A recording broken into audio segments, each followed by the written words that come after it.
the Big O Show. This is the Big O Show. This is the Big O Show.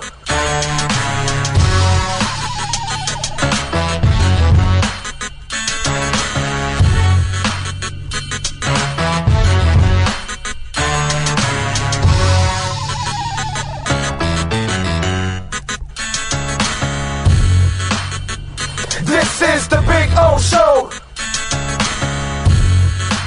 When you move, you need a reliable company led by passionate folks eager to assist its customers during a transitional process that needs to be smooth. Call Essential Moving Experts at 844-368-5750 for all your local and long-distance moving needs. You can rely on Essential Moving Experts. Mention the Big O Radio Show and get $150 off. Family owned and operated. They offer free 30-day storage, full service moving, fully licensed, bonded, and insured. Moving was never so easy. EssentialMovingExperts.com.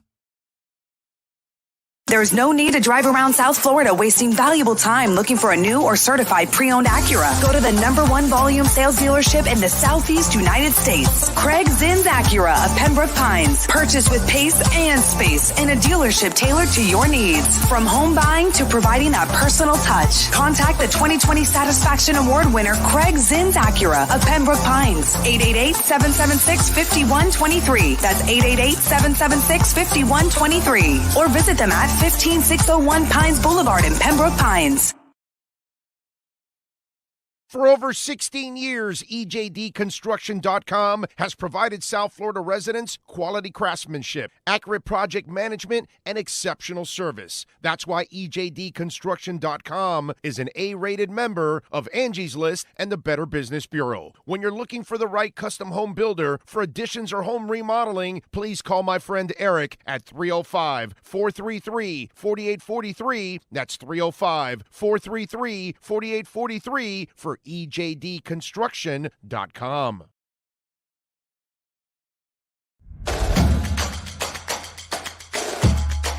Welcome to Caneswear. New store, new items, same great experience.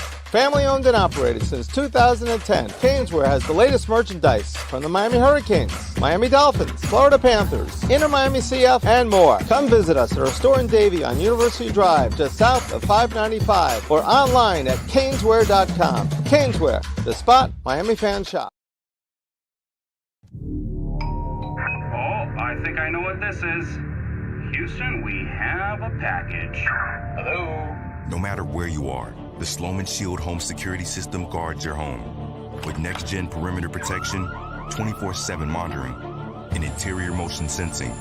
And right now, get a free Sloman Shield security system and doorbell camera, all professionally installed, for free.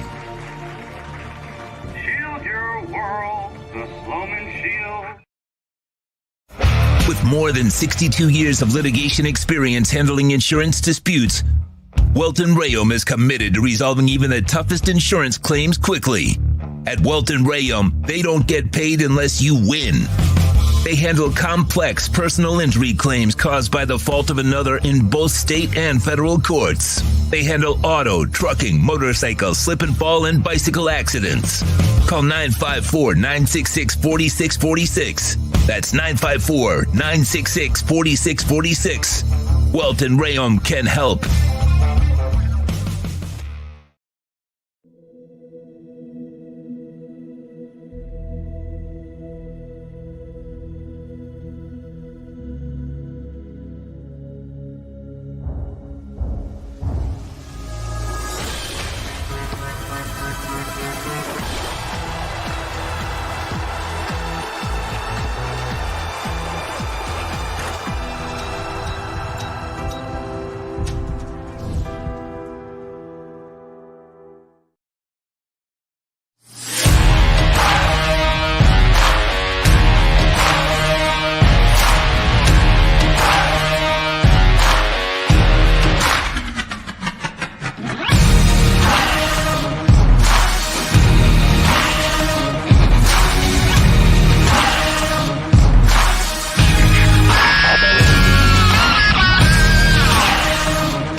following statements or beliefs expressed on the following program by the host, guests, or callers are not necessarily the opinions of FantasyAccess.com, Media Group Inc. ownership, management, sponsors, or website.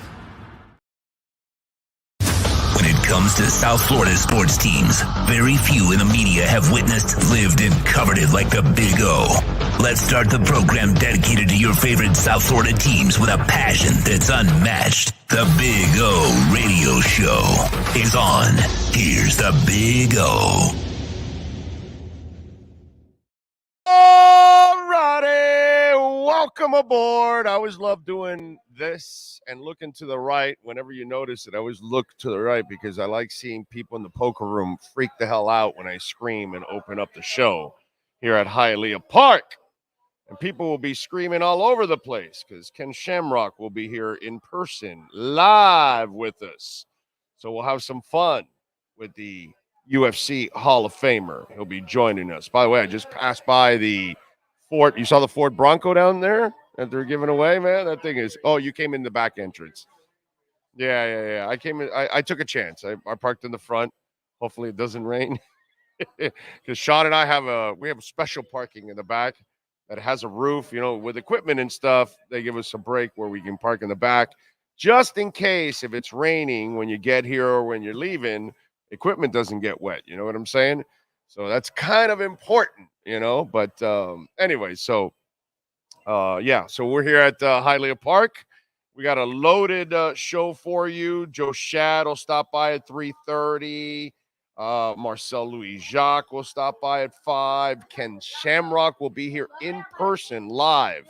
All right. He is actually the new CEO of Valor BK, which is bare knuckles. And they're going to have a big event October 27th in Jacksonville. And Ken's in town. So he was actually hanging out doing some promotional stuff at Wynwood. And so he and his people are going to swing by here this afternoon. So if you happen to be somewhere in the area, you're a UFC fan, you've loved Ken Shamrock, you grew up with Ken Shamrock, you admire Ken Shamrock, you got an opportunity to meet Ken Shamrock here on the program. So you can check it out and come on by and maybe take a picture with him. Who knows? Maybe he'll sign something you got or whatever it is. So do that if you want. We got a lot of things to talk about today on the show. Maybe we can have a bare knuckle event here at Hialeah Park, man. So we got a bunch of stuff. We got Marlins. We've got Inter Miami. We've got Dolphins. We've got Heat conversation. Got stuff in the NFL. We've got our entertainment stuff with a little music and entertainment. I mean, there's a lot of stuff to talk about today on the show. I got a lot of butthurt Dolphin fans that they're all coming after me on Twitter. It's awesome when you don't hear what you want. You know what I'm saying? That's the problem. When you don't hear what you want, it's you get all bent out of shape. And I got a bunch of them bent out of shape, but that's fine. That's understandable. Like all of a sudden now, I called McDaniel a fraud. Did I really call McDaniel a fraud? No, I didn't. But that's all right. Huh? Yeah, the team is a fraud. Right. Yeah, the team is fraudulent. Yeah, not the. Yeah. It's like some guy. Well, so you think Tua's a fraud? I go, no. I love Tua. I got nothing. I'm not worried about Tua. I'm not worried about X. I'm not worried about individuals. I'm worried about collective. And so collective, that's where. But it's one of those things that you put out a little piece of a soundbite from an entire rant of mine, and you don't listen to the whole explanation.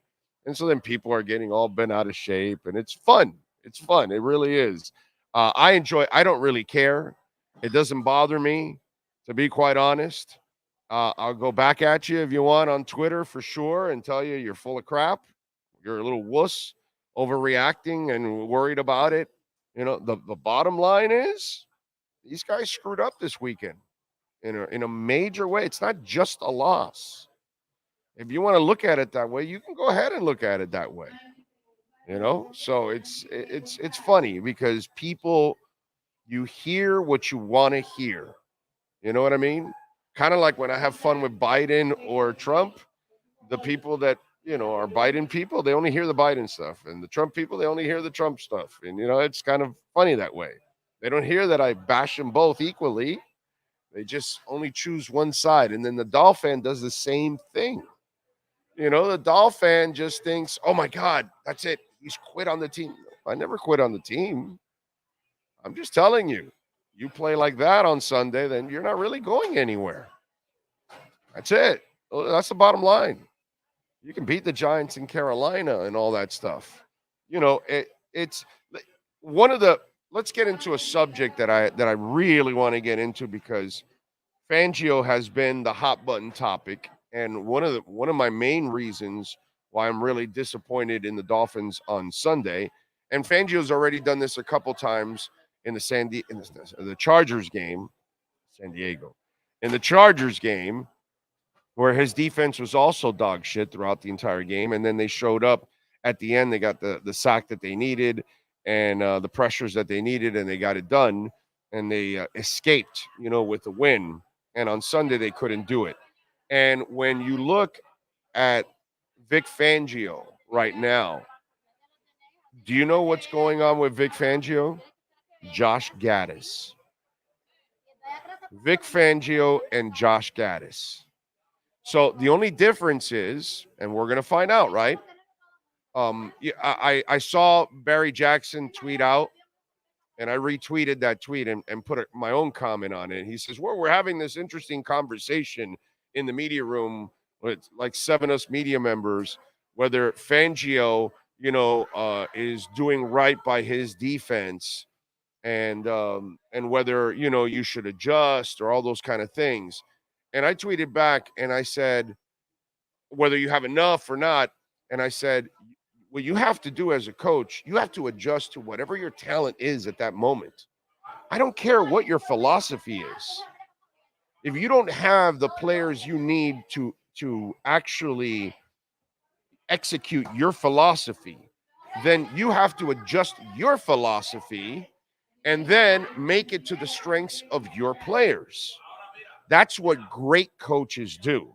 And then over the next year or two, you will weed out the ones that don't fit.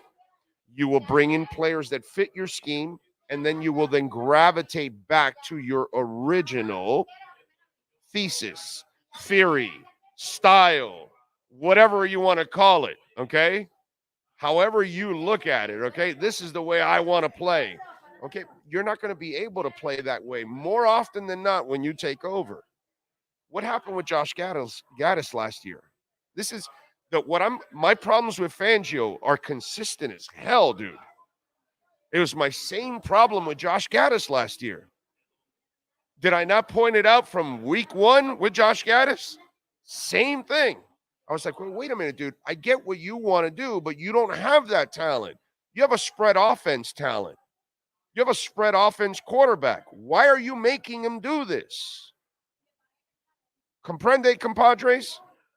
It's not about It's not about the Dolphins. It's not about your silliness on and off the bandwagon, being critical of a team or anything, and your stupidity out there and your emotional cripples out there. Grow the hell up, dude. This is straight up criticism that they deserve. McDaniel deserves it. Okay? It's not giving up on McDaniel. I love McDaniel. I like what he's all about, but he gave up on the run again. His team started with the pre-snap penalties in a big game. He can't win a challenge again. And then you kept selling us Eichenberg. Several things went on in that game that McDaniel's got to correct. That's his problem. So, you got to fix it. And Fangio's the same thing. If you don't have the players for your scheme, you need to adjust your scheme. And if Kohu cannot cover Stephon Diggs, my Lord, you don't leave him on him for 4 quarters.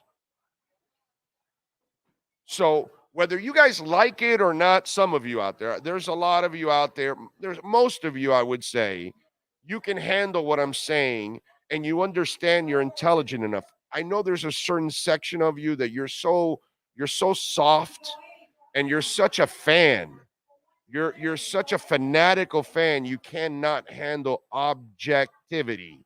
You cannot handle criticism that is well deserved of the coaches. It's not that you're giving up on the season. It's not that you're giving up on the team. It's not that they're going to fail or anything like that. Fangio has 13 more games to fix it.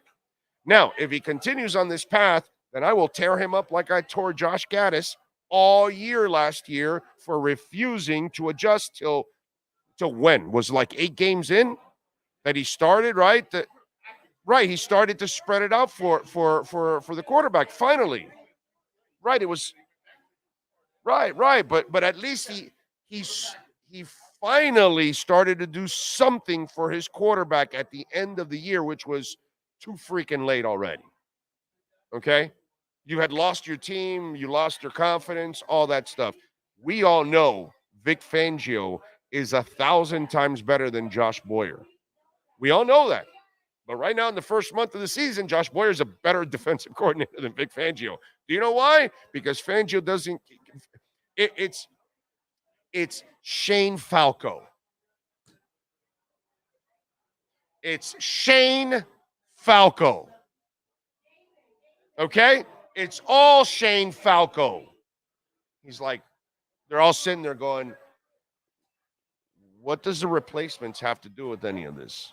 Well, that's because the pro quarterback came into the locker room. He crossed the picket line in the replacements, but he didn't know how to win with the guys that were there. The only guy that knew how to win with the guys that were there was who? Shane Falco. You get what I'm saying? So Vic Fangio has to be more like Shane Falco and not like, I don't remember the pain in the ass quarterback that was the pro. I forgot his name, but whatever. Okay, I'm sure somebody will come up with it. But that's what's going on, folks. Okay? And this is why Eric Spoelstra is the god of basketball in this town. And by the way, Jim Larrañaga does the same shit too. Because Jim Larrañaga doesn't have the same team all the time.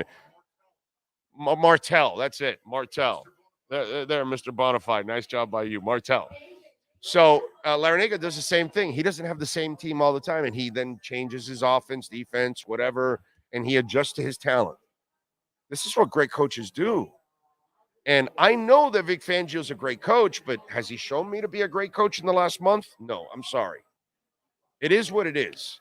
And Mike McDaniel can't sit there at the end of a press conference and tell me we're not the team that makes the same mistakes over again. And yo, what are you talking about, dude?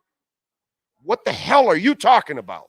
I just saw pre-snap penalties. I just saw you can't win a damn challenge again. What are you talking about? You don't repeat the same things over again.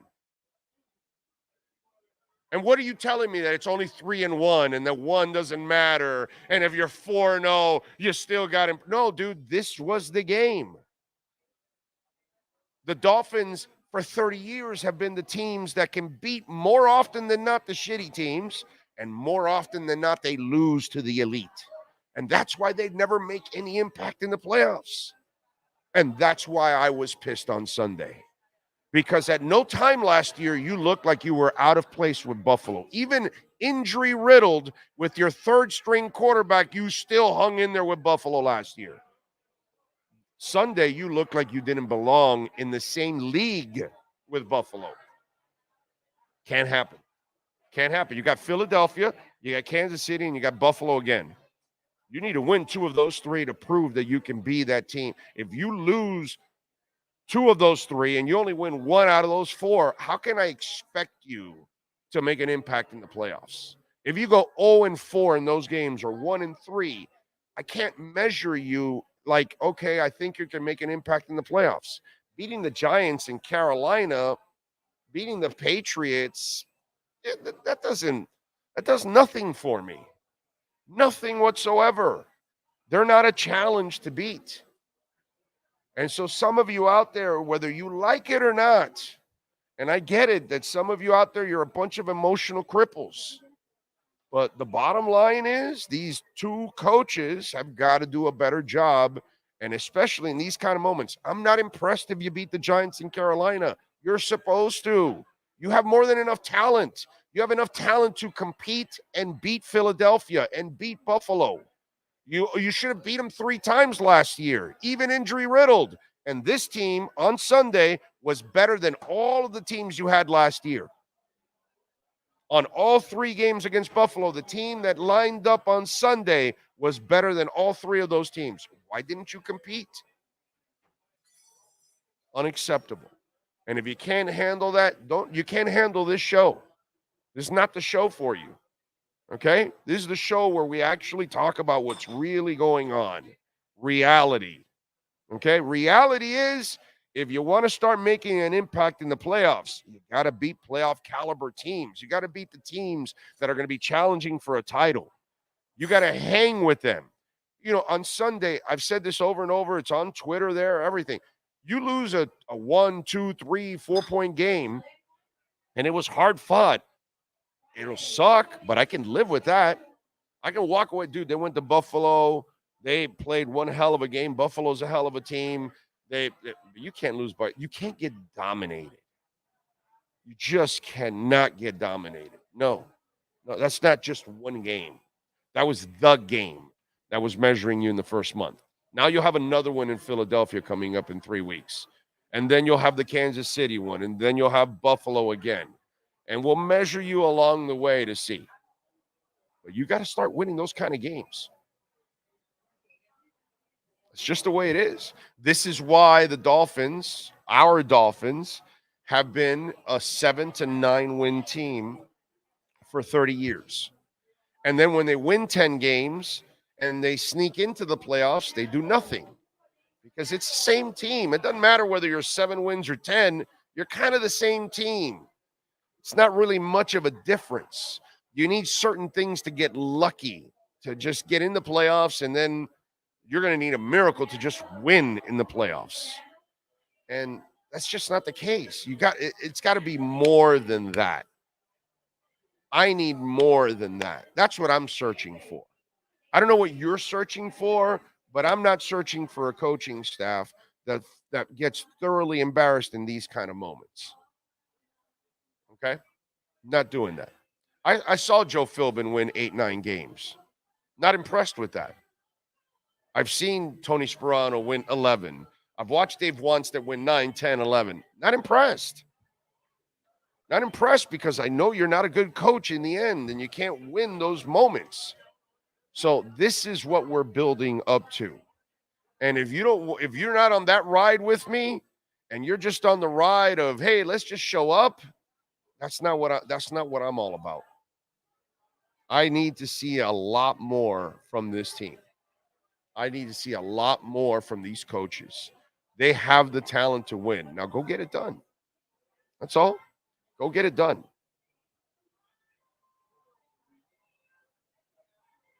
Brian Walters is in the house.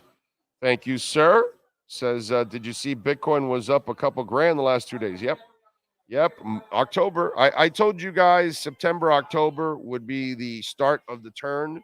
And I think here we go. I think September was up 5%. Bitcoin was up. One of the few assets, actually, that was up in October and September. So it was actually a positive September. And now I think October, we're really going to start, to pick up. Folks, when these ETFs are approved, Bitcoin is going to explode and it'll surpass easily its last high. Easily. I'm not even getting to the halving yet. When the halving starts in April and then less Bitcoin is available, then it becomes even more scarce and it just goes to another level. But once the SEC is now forced to approve these halvings, because obviously, Biden and Yellen, they've rigged this as long as they can and have held it back as long as they can. And it's going to give in at one point or another. They've been stopping us from growing overall as a country. It'll turn. It'll turn. Let's see. Just buy more dung, says Go Bills. John Padilla's in. Jay Gelfin is in the house. Says, remember to hit that like button. Please hit that like button. Darius is in. Gus 1388. Dude 67. Ray Sosa. Steven Gonzalez. One-Eyed Jack. I don't know about you, but I didn't like Fangio's answer today when he asked. Oh, yeah. All right, let's go over that. We have that. Because that's one soundbite that I told Sean, get me that soundbite. And so Vic Fangio today was asked about not switching and playing X instead of Kohu, okay, versus Diggs all game long. Listen to this answer, okay? I want you to listen to this complete answer from Fangio. Go ahead. We gave Diggs a lot of attention, obviously, and not enough, as far as schematically. In hindsight, maybe, but I really don't feel bad about that decision. I mean, I have confidence in Cater, and it didn't work out. But the second guessing was justified. Now, notice how he said maybe. At the initial part, yeah, you're second guess in hindsight. Yeah, maybe. No, there's no maybe, bro. And I get he has to say the part about, hey, I got confidence, Kohu. He's not going to crap on the kid, okay? And Kohu's a good player. I love Kader Kohu, okay? And I think Kader Kohu can, continue to grow, but you put him up against, one of the 3 best route runners in the NFL, one of the 10 best receivers in the NFL. That's just unfair to do to him. And plus, you also should know this, okay? Cater's a handsy corner. He plays physical. So he has a tendency of picking up penalties constantly. That's been something with him from last year. Why would you put that guy on him? That's where there's no maybes. There's no ifs. There's no questions. I get that he can't come out completely and say, I was dead wrong. I should have put X there. But because it's a bad look, but it's an honest one. And you did a disservice to your team. More than that completely leveled the game in their direction already right from the get-go. That was 14, 21 points of a swing already. And it might have been less if you would have had X there. But for him, maybe this, that. Fangio's answer was not enough. McDaniel told us this offseason, I screwed up. I didn't run. Well, you didn't run again, by the way, in week 4 and week 1, by the way, McDaniel. Just out of curiosity, just to kind of follow up on that. Mea culpa in the offseason that you told Mostert you didn't hand it off to him enough. You didn't run enough. Well, you didn't run enough in week 1 and in week 4. All right, just so you'll know. But at least McDaniel admitted in public to everybody, I screwed up. Fangio did not. And again, some people have already. I'm not going here. I'm not happy with Fangio. But I'm not going here. I got people, he's here to collect money like Parcells. I'm not doing that. I'm going to give him some time, okay? Like I said, there's 13 games to fix this, and there's 3 more big-time important games I'm going to measure you by. 3 more. It'll be a nice start if you can beat Philadelphia. Nice start. Okay? Start. So let's see what happens. Let's see. You got 13 games. You got a postseason.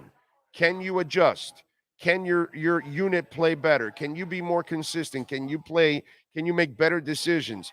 Can you adjust your scheme to fit your talent? That's the question. That's the question for Vic Fangio. All right? Mike McDaniel doesn't have to adjust. He's got his talent for his system already in place. I understand Vic doesn't. But are you going to keep forcing the square peg in the round hole. And then when you screwed up and you failed in getting it right because it's a square peg in a round hole, are you then going to sit there and go, well, question. It could be. You could question it. Is that what's going to happen? Yeah, I did not enjoy that answer by Vic Fangio. So I need to know, is this Josh Gaddis part 2? We're going to find out. We're going to find out. Time is going to show all. Let's see. Pipeman Slim. Christopher Giovanelli. Cosa Nostra.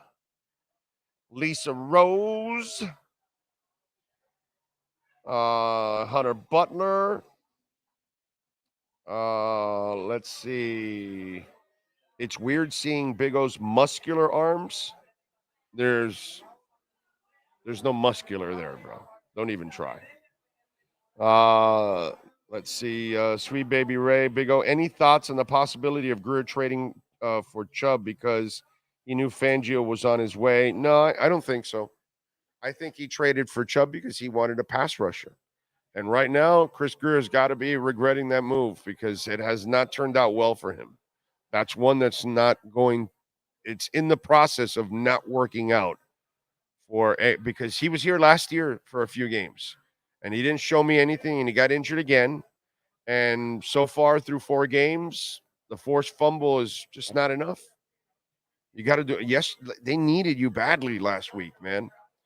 AVG is the only guy you can count on right now as a pass rusher. So, Check MP says Bakersfield is in the house. Darius seems McDaniel will only run the ball when we have the lead. It needs to change. Jamie says, I hope everyone is feeling a little better about our Dolphins. Remember to smash the like button, people, and fins up. Thank you, sir. Alex is in. Keith Brown is in. Bernie Torres is in. You don't win a Super Bowl in week 4. Our goal is you don't win a Super Bowl, Bernie, if you can't beat elite teams, my brother. So you can bring out all the bullshit cliches you want. Okay. Oh, it's only week 4. You don't win in week 4. Oh, it's only one game. Yeah, I've heard the cliche stuff already. Please. Okay. Enough. Cliches don't work out here, my man. I agree, Big O. The D didn't help the offense with the short field turnover. We needed a spark. Yep. Adjusting to your players on the team over forcing your philosophy because you're stubborn is a huge no-no. You do that when you have the players that can play your scheme. You are dead right, Big O. Well, it's not me, dude, right? I learned it from Shula. Growing up, that's how I learned sports, that I watched a guy adjust to what he had. And then if you're younger now, just watch Spo. Spo's a master at that, dude. So it's not me. I learned it by watching the greats, actually, why they're great. They adjust. Big O, the Finns defense and our offensive team have both been exposed by a good team with a good team plan. It's up to the coaches to identify those weaknesses, adjust and fix and correct them. Yeah, but they didn't do it during the game. You had 4 quarters. It's very ironic for Mike McDaniel to admit that he gave up on the running game and Miami is number 1 in rushing. Make it make sense. Yeah. And can you imagine if they actually dedicated to the run in games 1 and 4? Their numbers would be even better. So, Big O, now we got the Judas of the Dolphins. Now who's the Judas of the Miami Heat? Bernie, yes, I did call them frauds. Yeah. The team was fraudulent on Sunday. You didn't see that? They wore their emoji shirts because they were, underdogs. By the way, Chan talked to the media today. He wore an emoji shirt again.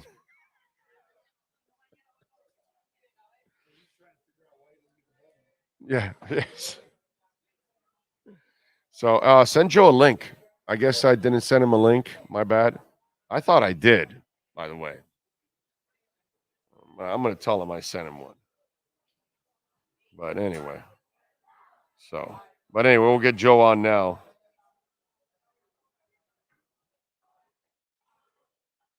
Okay. Yes. Yeah. What the hell? What the hell? Did you catch the ending of the season of Ashoka? Yes, I did. Yeah, I did. I liked it. I enjoyed it. I enjoyed the show. I got to say. Still, Mandalorian is the best one out of all of those extra series that they've put together. Mandalorian is still my favorite one. Because I was really bothered when I heard McDaniel in the locker room on how proud he was of his team after that embarrassment. Did he say he was proud? I got to listen to that. I got to listen to that. I did not hear that. I did not watch the post game speech. Now that you mention it, I guess traveling and everything. I guess I didn't get to see everything. So my bad if that's what happened. Wow. If he said he was proud of him after that performance, yeah, that's pretty bad. Yeah, that's the kind of positive you don't need because that's just lying. There's nothing to be proud of on Sunday except for AVG and H-An. You were only proud of AVG and H-An. They're the only two players that showed up on Sunday. If everybody else played the way H-An and AVG played, they would have beat Buffalo by 28. Put it that way. So Dable was praising Tua in his presser. Well, they all praise each other, bro. That's all coach talk and all that stuff. They all do that stuff. They're not going to trash him because then that's bulletin board material. All right, let's do it. Let's get to it. Joe Shad is ready for our Miami Dolphins exchange, sponsored by the one and only Essential Moving Experts. It's time to talk Aqua and Orange. Miami Dolphins fans. Here's a man with incredibly high standards. In fact, he isn't impressed with Tyreek Hill's dominance, Jalen Waddle's speed, or even Teron Armstead's swag. It's the Essential Moving Experts Miami Dolphins Exchange with Joe Shad. When you're looking to move your home or business anywhere in the U.S. from coast to coast, call Essential Moving Experts at 305-602-8369. Flat rates and no surprise charges. EssentialMovingExperts.com. Call 305-602-8369. Let's talk football. Here's Joe Shad. There he is, the man, the myth, the legend. That is Joe Shad. How you feeling, my man? I always forget to turn it horizontal. That's better. I'm good. I'm okay. A little better than Fangio? Yeah, his news conference was interesting. He said that he understands those who second guess his decision to just leave Cater Kohu on Stephon Diggs one-on-one. What'd you think of that answer? Because he kind of said, the Chris, yeah, I can see it, but it wasn't like it was really convincing for him. I get that he has to defend Cater because in that moment you're not going to completely crap on the kid. And I like Cater, to be quite honest. But he wasn't ready yet for that kind of a moment. And, I compare it a lot to, and I know it's not your beat, but I don't know if you follow it enough to know, because I know you're a Gator guy. But last year, Josh Gaddis refused to adjust to what he had. And he had a traditional power running type offense, and Van Dyke was from a spread. And he refused to run a spread offense, which hurt Van Dyke, and he was criticized for not adjusting to his talent. And I saw Barry Jackson tweet out that you guys were having that discussion in the media room. And to me, that's really not a discussion. All great coaches adjust to whatever they have at the moment. I watched it growing up with Shula, and I know not to stand on be the old man on the lawn, but I've also seen it with Spo, that he will adjust with whatever type of team he has from one year to another. I see it with Jim Larinaga, and he did not inherit the kind of defense that he needs right now. He inherited a different kind of defense. Joe, does he need to adjust a little bit more to the talent that he has? I think you might see that. I also think that Fangio has, an established, proven scheme, and that there's a reason that so many NFL teams have replicated that scheme. In the same way, many NFL teams are now replicating Mike McDaniel's scheme on offense. So, I think having McDaniel around might be helpful. Certainly, McDaniel and he can have some good conversations, assuming Vic is open to listening. Listen, I think that, you're going to be a little stubborn and set in your ways when you've done something and been quite successful at it for a long time. It's just kind of the way it is. But yeah, I do think that a little bit of flexibility is going to be helpful moving forward. I mean, he hasn't had a fraction of the success that Eric Spoelstra has had, and he changes constantly. Now, I mean, he's had all kinds of different teams. And again, bro, not to be the old man, but I watched the greasy teams. I watched Woodstock. I watched Marino. They were three completely different teams. And that was the beauty of Shula, that he found a way to win with whatever he had. Riley would do that too. When Zoe went down and he got Mason, he kind of changed the way he had to do it at the moment because of the blood clot, the kidney ailment for Zoe.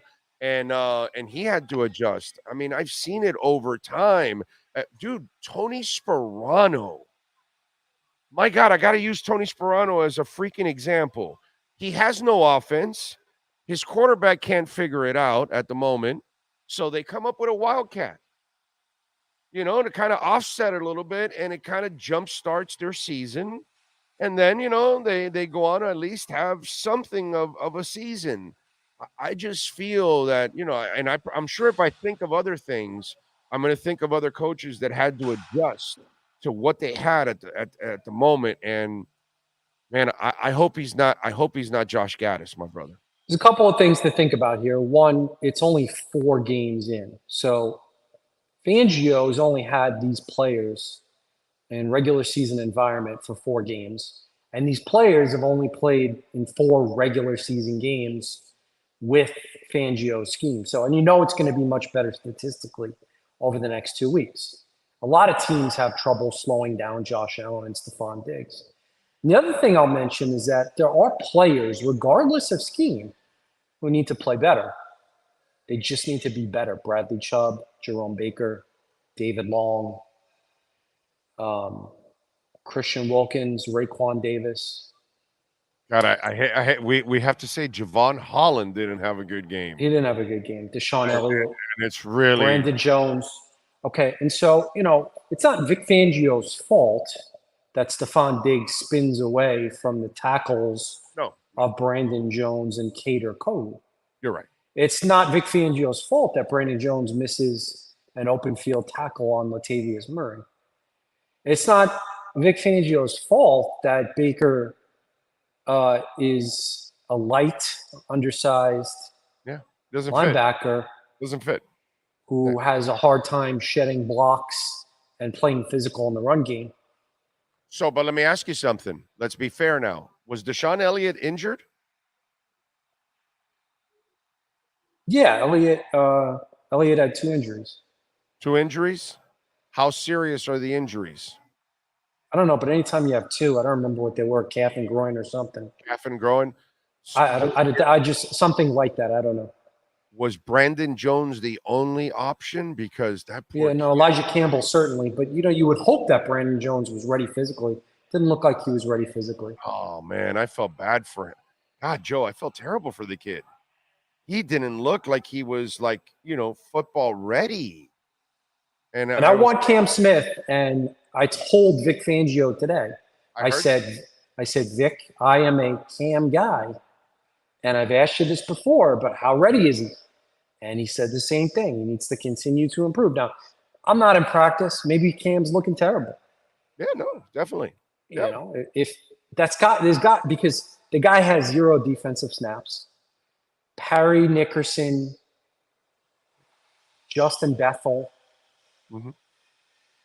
Pat Surtain struggled to get on These guys are better than Cam Smith? Dude, Pat Surtain struggled to get on the field the first year. People have short memories. I've been at this for a long time, bro. This is not abnormal for a guy not to find the field early on. I'd like to see him get some action, though. How do you not put him in at the end of a 48-20 game so that he no longer has 0 NFL defensive reps? Can't argue with that one. That one I can't argue with. I can't argue with that one, Joe. You know, that's a good point. That's a good point. And if he wasn't a healthy scratch in week 3, you could have gotten him into a 70-point game. No. I've gotten a couple of the Dolphin fans, what's going on with Cam Smith? And I explained to them, sometimes, guys, it takes them a little while to kind of figure things out. And I tell them Surtain was a terrific example. His first year, his head was spinning, and it took towards the end of the year, he started to figure things out. And then the second year is when, everything took off for Pat from there on out. You know what I mean? So, well, I know Cam is frustrated. I know he's a little downtrodden about it. Very similar to Eric Ezukama last year, who didn't get in. He was behind. See, here's the thing, though. Ezukama was behind Tyreek Hill, Jalen Waddle, and some other veteran players. Right. Cam Smith is behind. No offense to these guys. Perry Nickerson, Justin Bethel, and Kelvin Joseph. Justin Bethel, yes. I always say Bethel. And Kelvin Joseph. Yeah.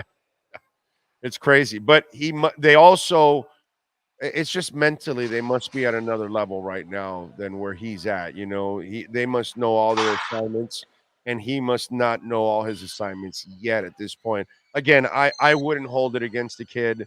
I would wait. I have patience for young players. I give them some time. Yeah. Unless this is why you drafted him, and you got Jalen Ramsey. Yeah. You drafted him to fill in for Jalen Ramsey when he's hurt. This is the spot. But look, here's another lesson for all of us. Okay? Last year, Ezukama shined in the preseason. Who was the other guy that shined in the preseason? Tyndall. There was somebody else that even did way better than Tyndall. It was Ezukama and somebody else that was young and they shined, and then they never played throughout the year. There was one more guy. But now we see, Cam, he did some stuff in the training camp and preseason, and now when we get to the regular season, we don't see anything, from them. And so it's just one of those deals where, when what we see in practice and in training camp, it is so basic. Cameron Good? I don't know if it's good. No, I don't think it was Good. It was somebody else. I don't know why I'm forgetting. Why I think it. Oh, man, wasn't it Braylon Sanders? Wasn't it Braylon Sanders? Yes, it was Braylon Sanders that he was catching everything. Oh, and the other guy was the quarterback looked great too last year. Skylar Thompson looked phenomenal. And then when he got a chance, he struggled. And so I think this is a nice lesson for all of us these last 2 years, that when we watch what we watch in training camp in the preseason, we could kind of say, hey, that's not really the regular season, okay? And, so maybe that's the case. We just listen, they got the Dolphins, they got the Giants and the Panthers on tap. We got to look. They got a chance to go 4-1 for the first time in 20 years. That means something. Should be 5-1. Yeah. Those are winnable games, bro. I'm measuring them on Philadelphia. I expect you to win the next 2 games. If you lose any of those 2 games, then we got real problems. My next test is Philadelphia for this team. But let's get to the offensive line, okay? Because unfortunately, the criticism for McDaniel this weekend was, when he sat there in the podium, he told you guys, well, we don't want to be a team that repeats its mistakes. Well, you did. You did the pre-snap penalties. You couldn't win a challenge. You abandoned the run again. But then again, you kept selling us Eichenberg. And Eichenberg failed you badly. So what is going on at center? What are they going to do at center? And how far is Connor from returning, sir? Yeah, I mean, Connor Williams appears on track to play, as do Jalen Phillips and Deshaun Elliott, which is all good news on the injury front. Obviously, Kendall Lamb will be better positioned, having a full week as starter at left tackle than he was in not as well as in previous appearances, but and Austin Jackson has improved. Up to 1 sack. That's all I saw. The guy that came around from the right side over and he didn't pick up on it. What else did he do in that game? I didn't see him really I thought he did his job pretty well. I thought he was one of the few guys that did his job in that game. Yeah, Mike McDaniel said that, in his opinion, Lamb did better in the games in which he prepared as the starter all week. Well, yeah, okay. So that was McDaniel's opinion. No, but you do the game don't lie thing. So I'm just saying, outside of the sack that he did not pick up from the guy, what else did you see? Because I watched it too over again, and I actually thought outside of that one mistake, he did a pretty damn good job. You know? Yeah, Lamb should be fine, and having Connor Williams back is huge. I don't know if they would go to Eichenberg. For Sunday, Eichenberg's probably the backup center, but they have a couple of guys on practice squad that they'll continue to monitor. Alawave and Hines, I think are their names. They can both play center. So there are options there. Lester Cotton can also play center. All right. Okay. I'm wondering if they're going to try. Listen, just in case. They were hoping Austin Jackson and Liam Eichenberg would make big steps forward. They were 1 for 2. Austin Jackson has made big steps forward. Austin Jackson has been good. Yeah, dude. Yeah, so, people can calm down now. You hit on 2 of the 3. You hit on Hunt, who, by the way, made a couple of mistakes in that game too. But you hit on Hunt, and looks like Jackson now turning the corner, and maybe Liam Eichenberg you missed. 2 out of 3 is not too bad. That's actually a half decent. A 66% on your offensive line drafts. And remember, you found Wynn, you found Lamb. Last year, you got through the season with Brandon Shell, and then Robert Jones did a nice job filling in. And by the way, aren't they getting Robert Jones back this week? He is practicing. Okay. Oh, it's a 21. So I don't know if he's going to be activated. It's a 21. Yeah, they don't have to activate him right away. Okay. Same with Nick Needham. No sign of Jeff Wilson, but Nick Needham and Robert Jones are practicing. Okay, I got a question for you, because he's highly paid and he was a big-time trade. But if I'm starting my defense, I'm starting Andrew Van Ginkel and Jalen Phillips. I'm not starting Bradley Chubb anymore. He's going to be my third guy. Would Vic Fangio do that? Well, Van Ginkel plays the same side as Phillips. And so when Phillips is injured, Van Ginkel went in for him. And so I think you're going to see a rotation, but I think you're going to see Van Ginkel continue to rush from the side where he's had success. Okay, so they won't use him on the other side at all then, you think? Have they, by the way? Because they do move him around. Have they? I don't even, you know what? Now that I think about it, I got to go back. Have they used him on the other side, dog? During this season? Yeah, have they? Because now, you know what? Now I don't know. We can look it up on Pro Football, whatever. They show left and right side usage. Oh, they do? Okay, we'll check it out there. But checking the film, I wonder, that's a great point now. Now I'm trying to see by memory if I remember him on the other side, and I can't go. It's not coming to mind right now. That's actually an interesting point. Okay, if he does play the other side, would you do it? I think they should all play. I think that Van Ginkel deserves to stay in the rotation. I think you need to obviously see more from Bradley Chubb. That's the case according to Bradley Chubb. So he's not hiding from it. He knows he needs to. He talked about technique. He needs better technique. There you go. That's Bradley Chubb. Yeah, I get he needs better technique and all that good stuff, but Van Ginkel's playing like a werewolf, my brother. And I personally would start Van Ginkel and Phillips. That would be my starters, because I'm going to get right. I'm not saying to exclude Bradley Chubb completely. Keep him in the rotation as the third guy now, because I don't know, man. I don't you want Van Ginkel on the field a little bit more if I'm Vic Fangio? Well, remember Fangio thought he could play middle linebacker, so you could still see him playing some middle linebacker. Yeah, I like him on the edge just like you do.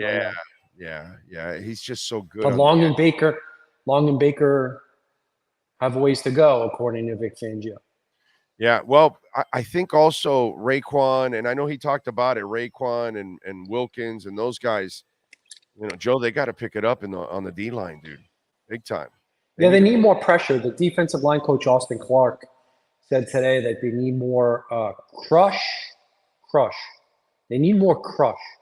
They need to move the opposing lineman backwards, and you're not seeing enough of that. Yeah. No, it is. What do you got this week? You got they're favored by 11. I would imagine you expect them to win, right?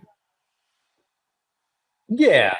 No, the Giants are no threat. I mean, Saquon Barkley, if he plays, could I guess make things a little interesting. And the Giants do have some big defensive linemen who could make it a little bit tough to run the ball. But yeah, I think this is one of those get right games, as Mike McDaniel pushed back on when asked about it this week. Yeah. But and they get Sterling yeah, Shepard it back, is right? a get right game. And they get Shepard back too. So they'll add a little. Although I'm not sure if he'll be questionable, but yeah, it's questionable. I think on both of those guys. Yeah, I'm not really worried about that. One more thing before I let you go.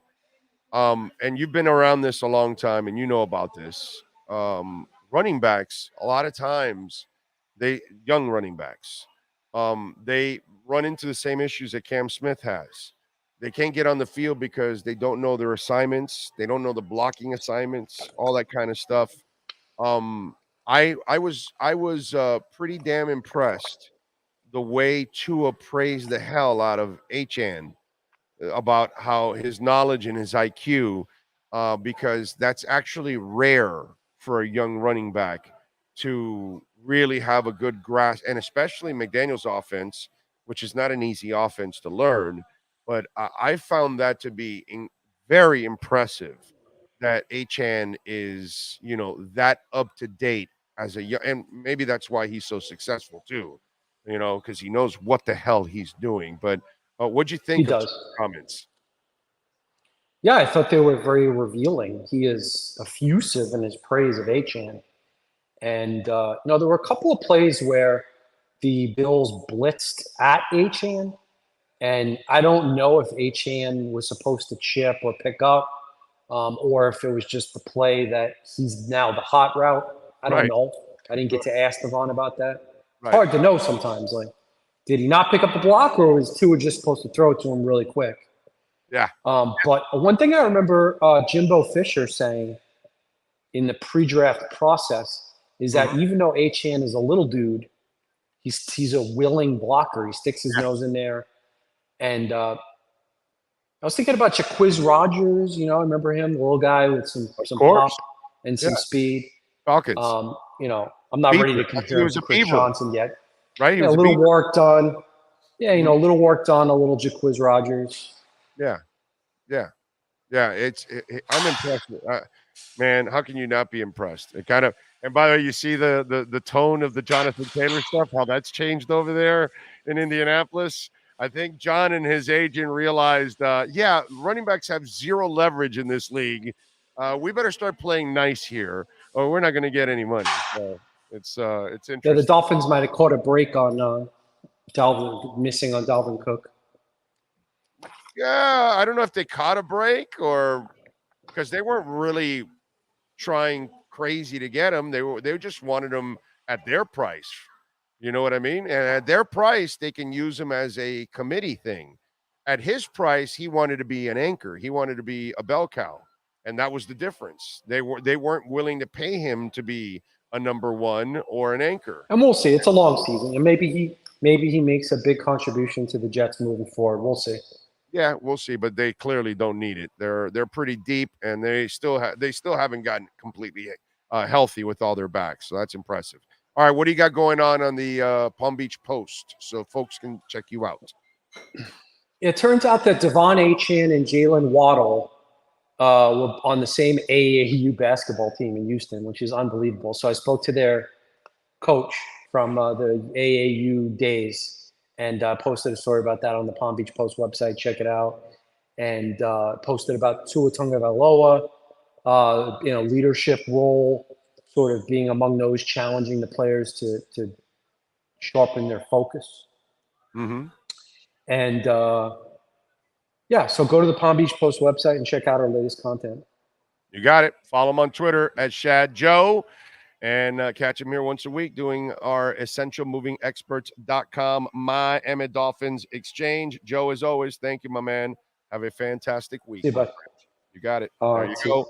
Essential Moving Experts. Call my guy, Sean Williams. Call Brooke. Tell him whatever you're looking for. Long moving services, home moving services, long distance moving services, office relocation. Moving was never so easy. Go to essentialmovingexperts.com. Call them 386-213-4054. Anywhere in the country where you're moving. Wherever you're watching or listening to this show, you can call Essential Moving Experts if you're moving your business, your home. They can even store your goods for up to a month on the house. So if you're waiting for that new business to the new office to get finished up or a new home and you can't get the stuff in yet, they can hold it for you. The flat rates, no surprise charges. So they don't give you a ballpark figure or anything like that. No.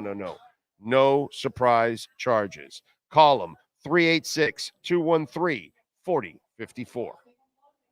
You've been listening to the Essential Moving Experts Miami Dolphins Exchange with Joe Shad. When you're looking for local, home, long moving services or office relocation, call Essential Moving Experts at 305-602-8369. Flat rates and no surprise charges. EssentialMovingExperts.com. Call 305-602-8369. Miami Dolphins fans, follow Big O Radio Show on all platforms to keep up with your favorite NFL team.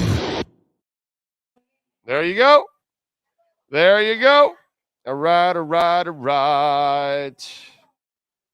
Let's do it. Let's get it done. Appreciate all. By the way, I do love the mute button on Twitter.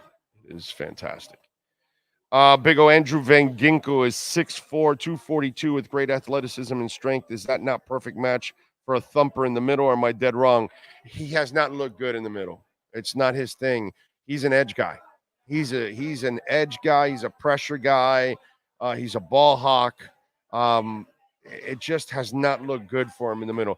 And I'm almost afraid that if you put him in the middle, you're not getting the max out of him. Right? You feel the same way, right? That's almost like he just gives me that vibe of what's to do with the long hair from Green Bay that I always say? No, the other linebacker from Matthews, Clay Matthews. He just gives me that Clay Matthews vibe, dude. The outside guy. You know what I mean? That's just kind of the way I see Andrew Van Ginkel. I don't see him in the middle as a thumper. It just because you have, you're 6'5" and you're 240 doesn't necessarily mean you're going to be in the middle. Sometimes you display the athleticism that they can put you on the outside so you can then fend off the tackles, right? Fend off those blocks, the running backs, and get to that quarterback. You know what I'm saying? So you also need the meat to break down those barriers to get to the quarterback. You know what I'm saying? So that's why I just, so far, I have not seen from Andrew Van Ginkel middle linebacker. I've seen outside linebacker. And again, I'm starting him with Phillips, and Chubb's my third guy. Because up until now, Chubb is stealing money with a gun, without a gun and a mask. So that shit's got to change, and maybe benching Chubb a little bit, maybe lights a fire under his ass. You know what I'm saying? Because something's got to give. You certainly don't need to light a fire under Jalen Phillips or Andrew Van Ginkel. Those guys play like they're werewolves. I just don't see that from Chubb yet. And he can, you know what? At least I give Bradley this. He's not hiding. He's not making any excuses. The beauty of Bradley Chubb is he knows he's stinking out the place and has got to get it done. So let's hope he can pick it up. Give me a 35-year-old Melvin Ingram past his prime over Bradley Chubb. Melvin Ingram cannot move. He can only rush the passer. That's the one thing he can do. But if you got to make him go side to side on anything or cover, you're dead in the water. So he's a 2-down linebacker, basically. And it's basically on the third downs, really, almost a 1-down linebacker. But that's, at this point, Melvin Ingram is not what you need. You need a little bit more. And by the way, you got to be a cover guy in this defense. Yes, No, I was going to say also the Buffalo Bills guards were getting clean shots at our linebackers. And with Andrew Van Ginkel, again, if you're getting clean shots on those guys, I don't know if he's going to be able to get through the traffic. Exactly. Yeah. I would start it to give it a try at linebacker, AVG, Phillips, Riley, and Tyndall. Well, I mean, you want to throw guys that haven't earned it. Tyndall hasn't crossed over yet. He hasn't done it yet. And again, Tyndall's drafted for another scheme, just like Baker was drafted for 2 schemes ago. And that just becomes a problem, dude. There are people here that weren't drafted for this scheme. Baker doesn't fit this scheme. Ogba doesn't fit this scheme. Brandon Jones doesn't fit this scheme. They have to adjust and show that they can, and they probably won't be able to do it. It's going to be tough, and that's part of the process. Big O been hitting the weights. No. A weighty burger, maybe. Had a couple of those in Vegas. Man, you know what's been a blessing? My allopurinol is actually working. I take it every day now. Now it's actually balanced my uric acid.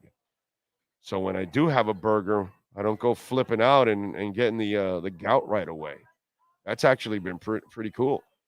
Because when I started taking the allopurinol at the beginning, it was not working.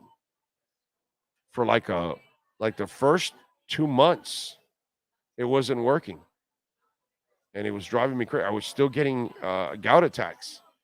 And then now, I don't know what happened. It kind of balanced out. Maybe it took a while for the chemical balance in my body or something, which is, whatever, something I can't answer. And all of a sudden now the allopurinol is working, and I can treat myself now to a steak and little shellfish, that kind of stuff. I'm not really much of a drinker, so that's never going to be something that's going to affect me for it. But man, thank the Lord that allopurinol is working. Holy crap. All right, let's get to our 3A graphics sports calendar. Alan Blanco. Yeah, baby. Custom printing and embroidery. If your business, you need some new uniforms. You're going to have some kind of an event that you want to print some T-shirts or something. You got a fantasy league. You got a radio show, whatever it is. The folks at 3A Graphics can help you out, custom printing and embroidery. You can find them easily at 980 West 22nd Street in Hialeah. Call them. Tell them that Big O sent you. 786-618-1443. 786-618-1443. Marlins got swept yesterday by the Phillies in the playoffs. They lost 7-1, 2-0 in the best of 3 series. Terrific season for them. The Inter Miami Herons lost yesterday as CF fell to the Fire 4-1. They got Cincy on Saturday. That schedule is brutal. Tonight, by the way, we got the Bears taking on Washington. Washington is favored by 6. And on Sunday, we'll have the pregame show for you starting at 11 a.m. and at 1 p.m. kickoff between the Giants and the Miami Dolphins. And the Dolphins should be able to take care of business easily here in the next 2 weeks and pick up 2 victories. And let's get to the Philadelphia game, which is the one we're going to really measure them by. So that is your 3A Graphics sports calendar. And if you need custom printing and embroidery, call Alan Blanco, 786-618-1443. James says, I'm going to hold off on throwing the Dolphins defense under the bus until we go through the games like KC, Philadelphia, and Buffalo, and lessons have not been learned. Yeah, you could do that. I'm going to throw them under the bus right now and say, your ass better improve. That's all. Because what happened on Sunday was not acceptable. Stupidity is not acceptable. Okay? And what Vic Fangio did with Kader Kohu was pure stupidity. So if you're not pissed from stupidity, I can't help you. But I'm pissed with stupidity. Okay? So I completely disagree with you. I'm going to rip their ass like they deserve to get ripped. Not giving up on them. Not saying the season's over. Not saying fire Mike McDaniel or Vic Fangio, or some of you are already saying Vic Fangio is just here to collect cash. Nope, not saying any of that. I'm just saying unacceptable, and it cannot continue. That's it. And you got to draw the line in the sand because you got 4 games to be measured on. And if you can't perform well at a high level, you're not going to do anything in the playoffs. I don't care what record you end up with. It will mean nothing. And you'll get embarrassed in the playoffs because these are the teams, Kansas City, Philadelphia, Buffalo. These are the kind of studs you got to deal with. Look, way too many teams get in the playoffs. Like somebody was telling me, whoa, they beat the Chargers. Isn't that their playoff? No. Beating the Steelers or the Chargers or the Raiders or the Dolphins, who made the playoffs last year, that's not impressive. Those are middling teams. They're not stud teams. They don't have any chances at winning Super Bowls. So that's where I want to measure. I want the Dolphins to get to a point. They already snuck into the playoffs last year. I don't need you to just sneak into the playoffs. Okay, the idea is to build a team that can make an impact in the playoffs. You have enough talent. Do better as a coach, as coach is. Big O, we got to send you on a vacation so you can broadcast from Hugh Hefner's poolside covering the Dolphins. By the grotto? Well, Hef is dead. I don't know if you know that, but and I think they sold the mansion. Some guy, I forgot the name of the dude that bought it or some shit, but they did that. So, there you go. 9 and 8. Fangio, don't do Fangio Olivedati yet. That's not fair. That's not fair. Okay? That's not fair. We got Philly and KC coming soon. Yeah, we're going to find out. We're going to find out. You don't find out about them, over the next 2 weeks. You'll find out about them in 3 weeks. That's where we're going to find out about them. Okay? You're going to find out if they're fraudulent. Because if you keep losing those kind of games and you can only beat the Denver Broncos of the world and the, Patriots and the Carolina Panthers, and in your best moment, you'll beat a middling team like the Chargers by a couple points. Then we know you're not going to really make much of an impact in the playoffs. You're not ready for those kind of moments. It's pretty simple. And we'll find out. We shall find out, which is a beautiful thing. By the way, the Marlins. Let me give the Marlins overall the love that they deserve, okay? And the challenge that they also deserve. Love and challenge for the Marlins. The love is you overachieved like crazy this year. You were fantastic in one-run games. Your young players did enough to get in. Skip Schumacher did an excellent job with a young team. Okay? You made a couple of nice trades in the deadline. You'll get to keep one of them, I believe. The other one is leaving, if I'm correct. I think you control Josh Bell, right? No, you control Berger. Bell is gone, right? Okay. So, good moves, right? Robertson, I do they have him for next year? Robertson, I don't even know. But he's normally a good pitcher, bro. So, it'd be good to have him back next year I think he'll figure things out. I don't think he was toast. But congratulations to the Marlins because you overachieved and you did something that most of us, I can't speak for all of you, but I think most of you are like me. They're not going to make the playoffs. But they made the playoffs, and that's awesome. It's fantastic. I don't care that they got swept by Philly. They're not good enough to make any kind of run in the playoffs. Just to get to the playoffs was an excellent, excellent achievement on their part. Now, here's what I will say. Here's the challenge. Because Kim Eng did a nice job. Sherman kudos to him, by the way, because he did kind of, was positive about his team making the playoffs, which I thought was kind of insane. I kind of called him out for that. And he was right. I was wrong.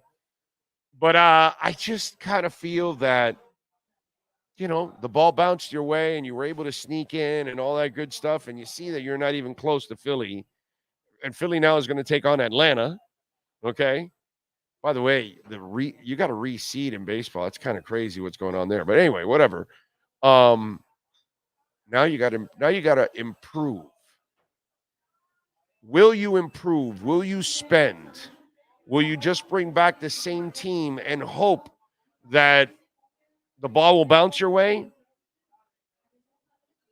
and that you'll sneak in again? So that'll be the challenge, because I want the Miami Marlins to look at one example, the Florida Panthers. And why do I say that, right?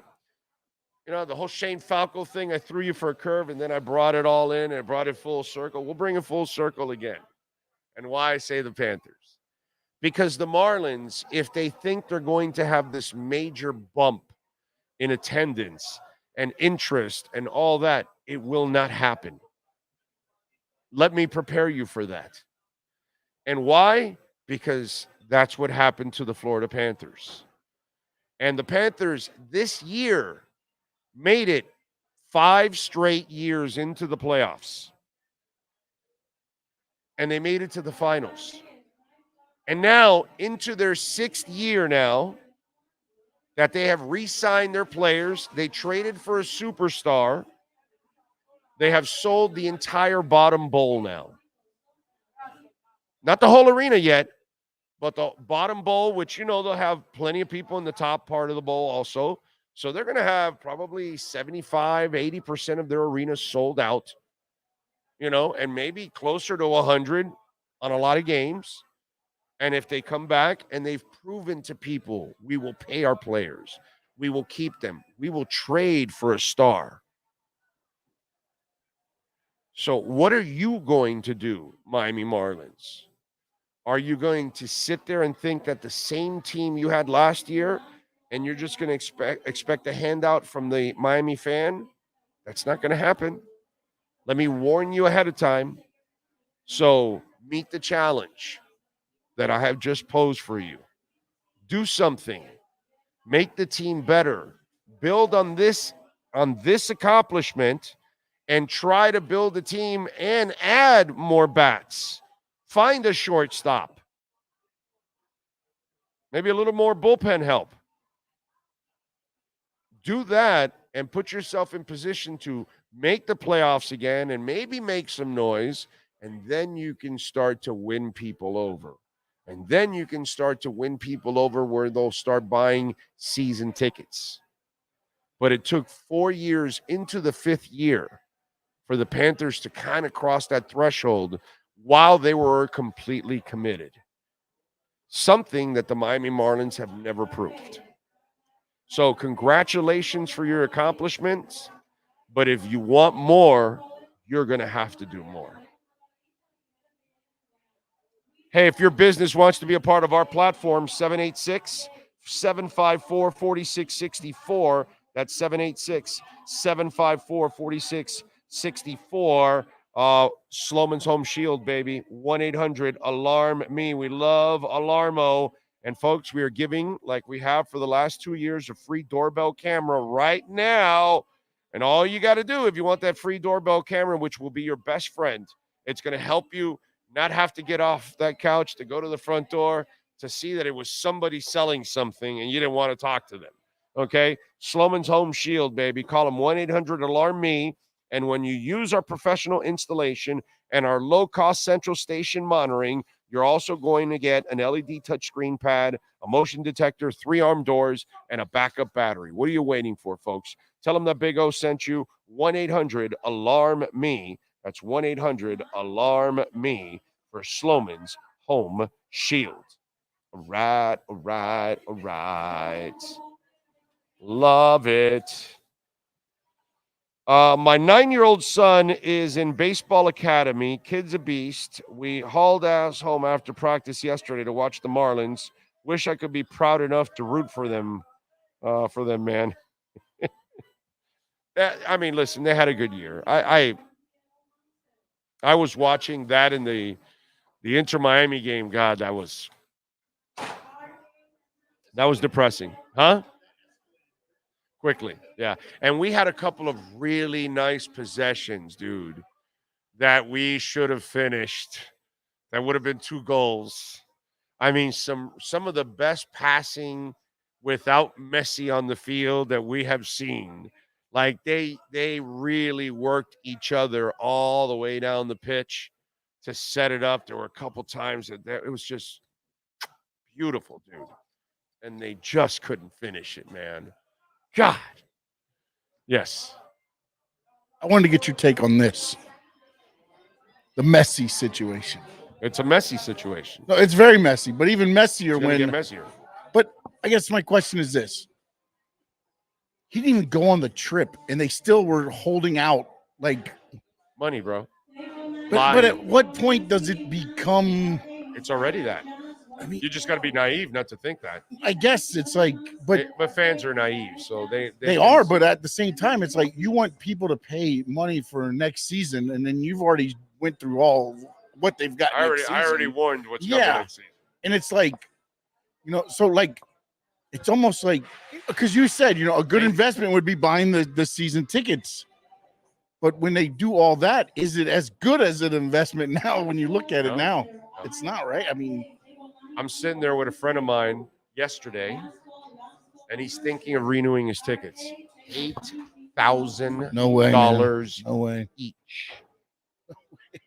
No way. Again, like you said, and by the way, you got the money to throw it away. And by the way, if he sells them, he can't sell them for no less. It's illegal than $300. And so if Messi's not playing, you think you're getting $300 for that ticket? No. You'll be lucky to get 30. And it's a high-end ticket. Now here's the hook, what Inter Miami's doing. Got to know all the ins and outs here. They're telling their people, well, if you renew now, you'll have first dibs in the new stadium.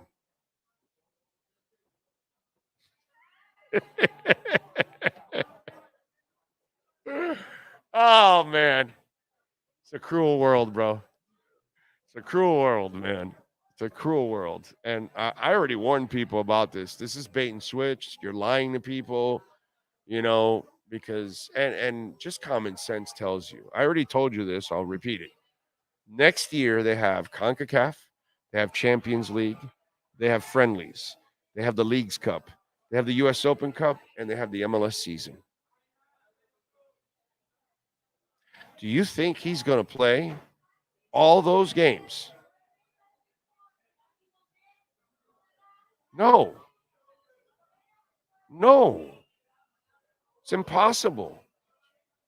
So U.S. Open Cup, you could play like 7 games. Leagues Cup like 7 games. Champions League, I don't know, 5-6 games. Leagues Cup. And then you got friendlies, and then you get the MLS season. So you've got like a potential of playing like an extra 30, 35 games from those tournaments. Then you've got the friendlies. So let's say you play another 2-3 friendlies. Okay. And then you've got the 34-game MLS season. Come on, man. And then the playoffs. And so you're going to sell tickets for all those events all over the world and promise that Messi's playing in all of them?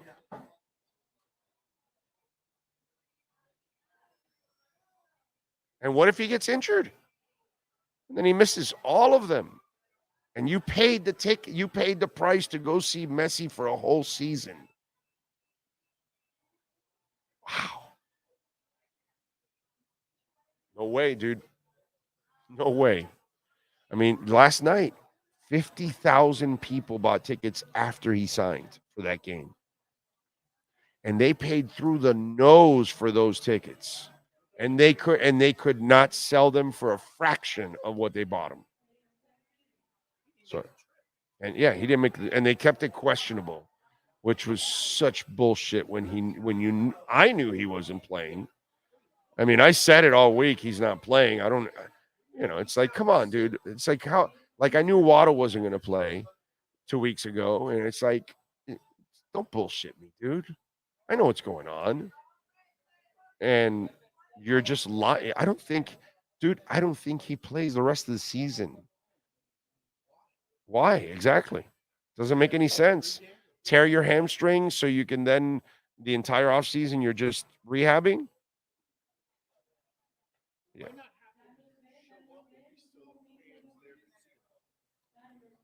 I don't know. I don't know why not have him. Maybe they don't want the travel. So who knows if the Marlins will be so lucky in one-run games next year. Maybe it won't go their way. That's why I'm saying they need to buy. They need to add some bats. You need to add a shortstop. You need to add, I think, maybe another arm or two in the bullpen. So I don't know what their contract situation is with their bullpen, but I think they need a little help in the bullpen also. It was a 2-year deal? Oh, if this is the second or whatever. Spotrac. Oh, okay. All right. All right. Actually, the Eagles will be our best indicator of progress since Fangio was with the Eagles as a defensive consultant. He should know how their offense works. If his D sucks for that game, that will tell. Well, not yet. Again, that'll be bad.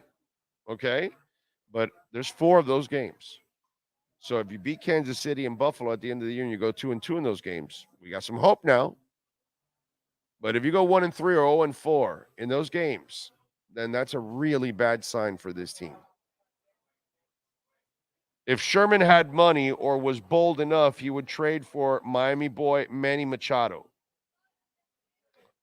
They brought in Messi for marketing, LOL. Well, right now, he's there. It's working. I'm still questioning Tata's lineup choices when Messi isn't playing. Yeah, that could be good. Big O is jumping off the Dolphins bandwagon. There you go. Another dumbass that doesn't know the definition of bandwagon. Yeah. So it is what it is. What can I tell you, bro? What can I tell you? How's that? He's an unrestricted free agent, so they're only keeping 1 out of the 3 people they traded for. The rest was rent players. Wow, that sucks. That sucks. That sucks big time. By the way, did you guys see this coward Colin Kaepernick again?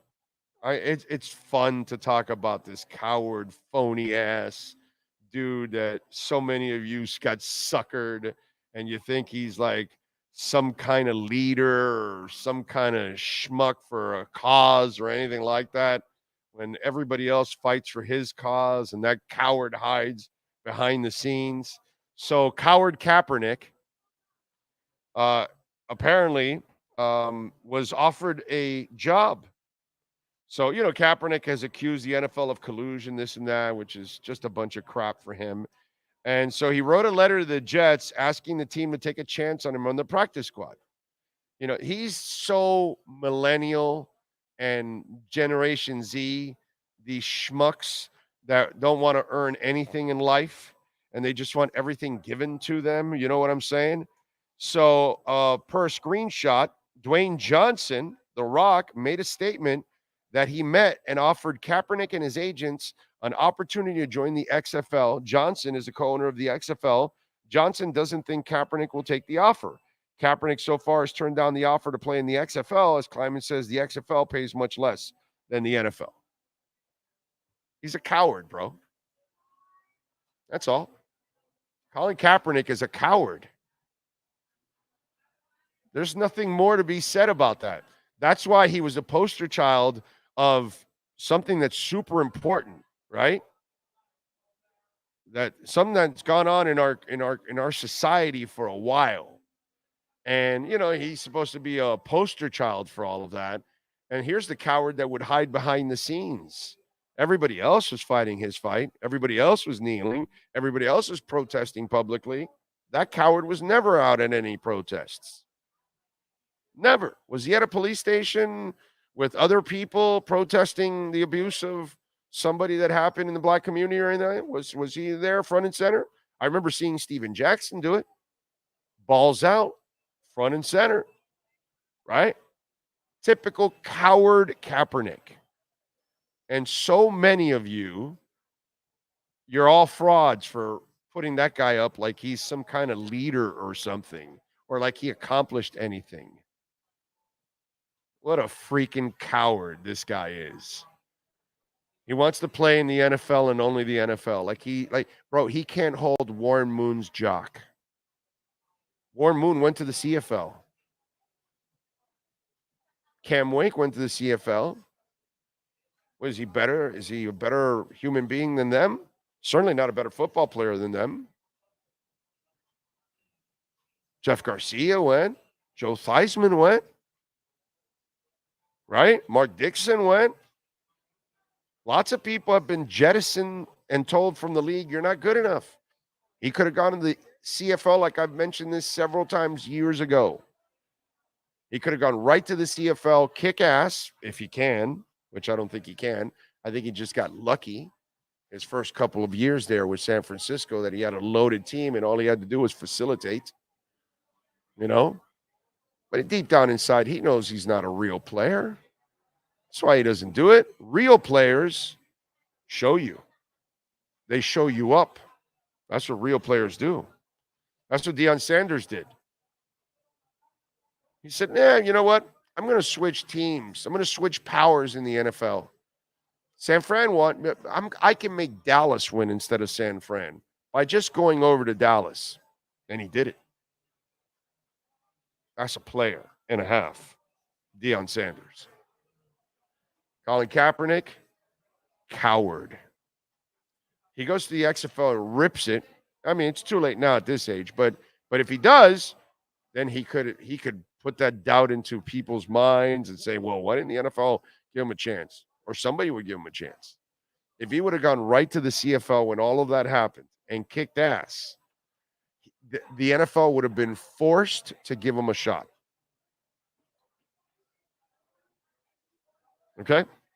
Forced to give him a shot. So, coward Kaepernick.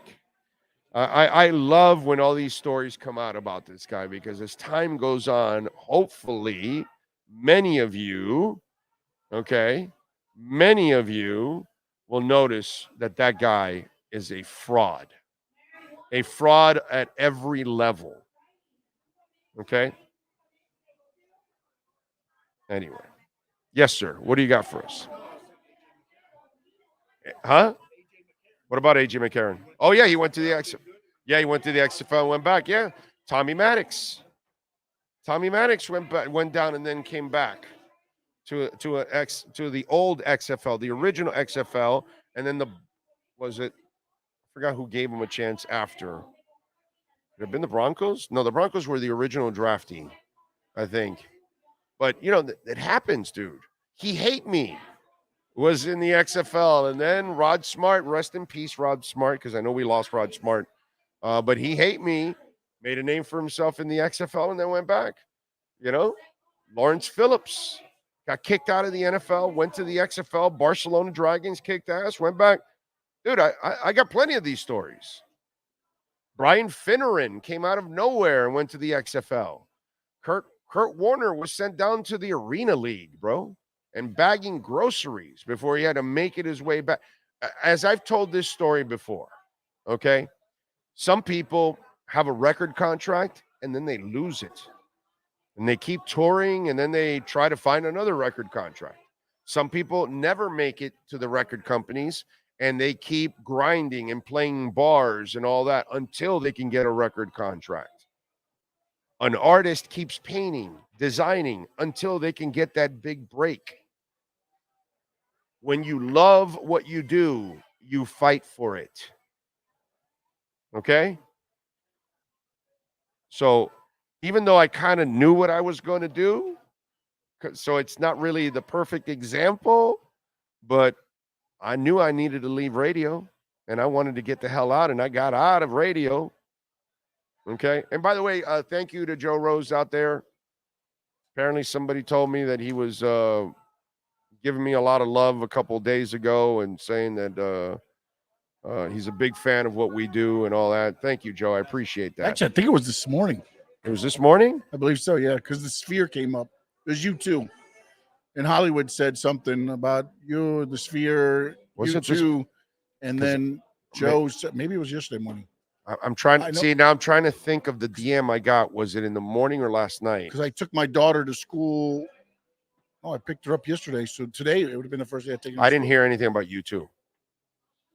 It came up because there was something mentioned in Hollywood. It mentioned that you had about Big O and you. Oh, I went to the Sphere. And then that's when he started saying, "Oh, I love me some Big O" and things like that. Apparently, he said also that Len hated me or something. Len didn't like me or something. I'm going again. I don't know what to believe. No. What Hollywood had said was, Joe, if you did say it, you heard it. He did comment you, and then it got turned into Lynn, and he's like, he's not awake anyways. Right. That's what Joe said. So, okay. Yeah. But thank you, Joe. I appreciate it. That's very nice of you, my brother. But anyway, so you fight, and we do this every day. You know what I mean? So if you have passion for what you want to do, you're going to fight for it, dude. Steelers. Nice job, Tony.